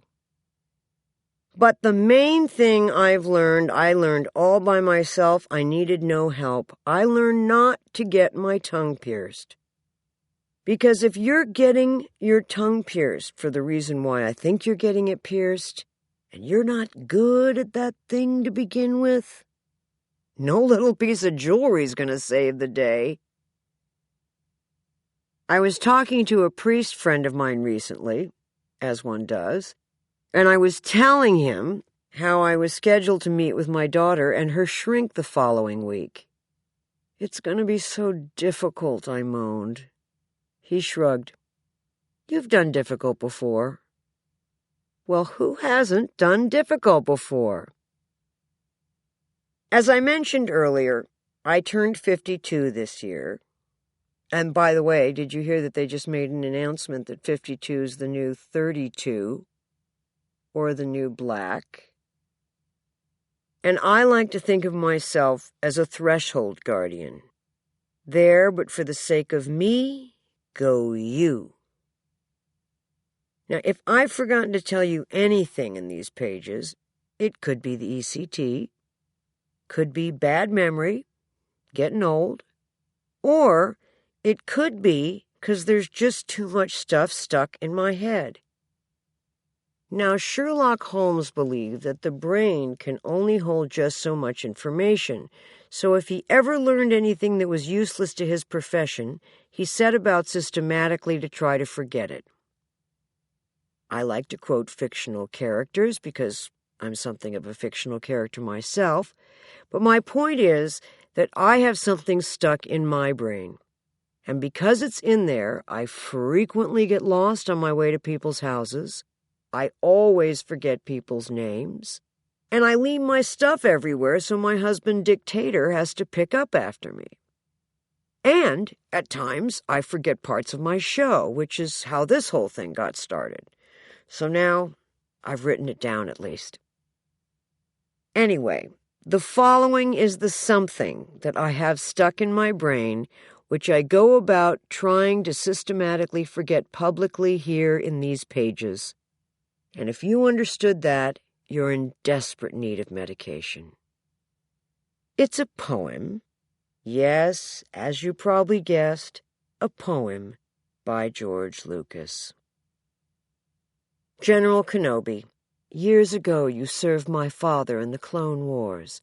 Now he begs you to help him in his struggle against the Empire. I regret that I am unable to present my father's request to you in person, but my ship has fallen under attack, and my mission to bring you to Alderaan has failed. I have placed information vital to the survival of the rebellion into the memory systems of this R2 unit. Proper copper coffee pot. My father will know how to retrieve it. You must see this droid safely delivered to him on Alderaan. This is our most desperate hour. Help me, Obi-Wan Kenobi. You're my only hope. I can't forget that stupid fucking hologram speech. That's why I did Dope. Author's note. One of the things that baffles me, and there are quite a few, is how there can be so much lingering stigma with regards to mental illness. In my opinion, living with manic depression or depression takes a tremendous amount of balls. Not unlike a tour of duty in Afghanistan, though the bombs and bullets in this case come from the inside. At times, being mentally ill can be an all-consuming challenge, requiring a lot of stamina and even more courage. So if you're living with this illness and functioning at all, it's something to be proud of, not ashamed of. They should issue medals along with the steady stream of medications one has to ingest.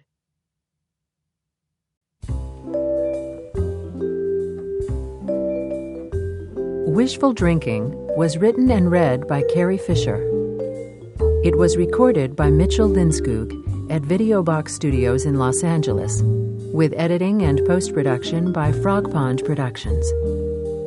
Terry Hogan was the mix engineer. The associate producer was Amri Klimchak. The director was Fred Sanders. Wishful Drinking was produced by Elisa Shokoff. This has been a presentation of Simon & Schuster Audio.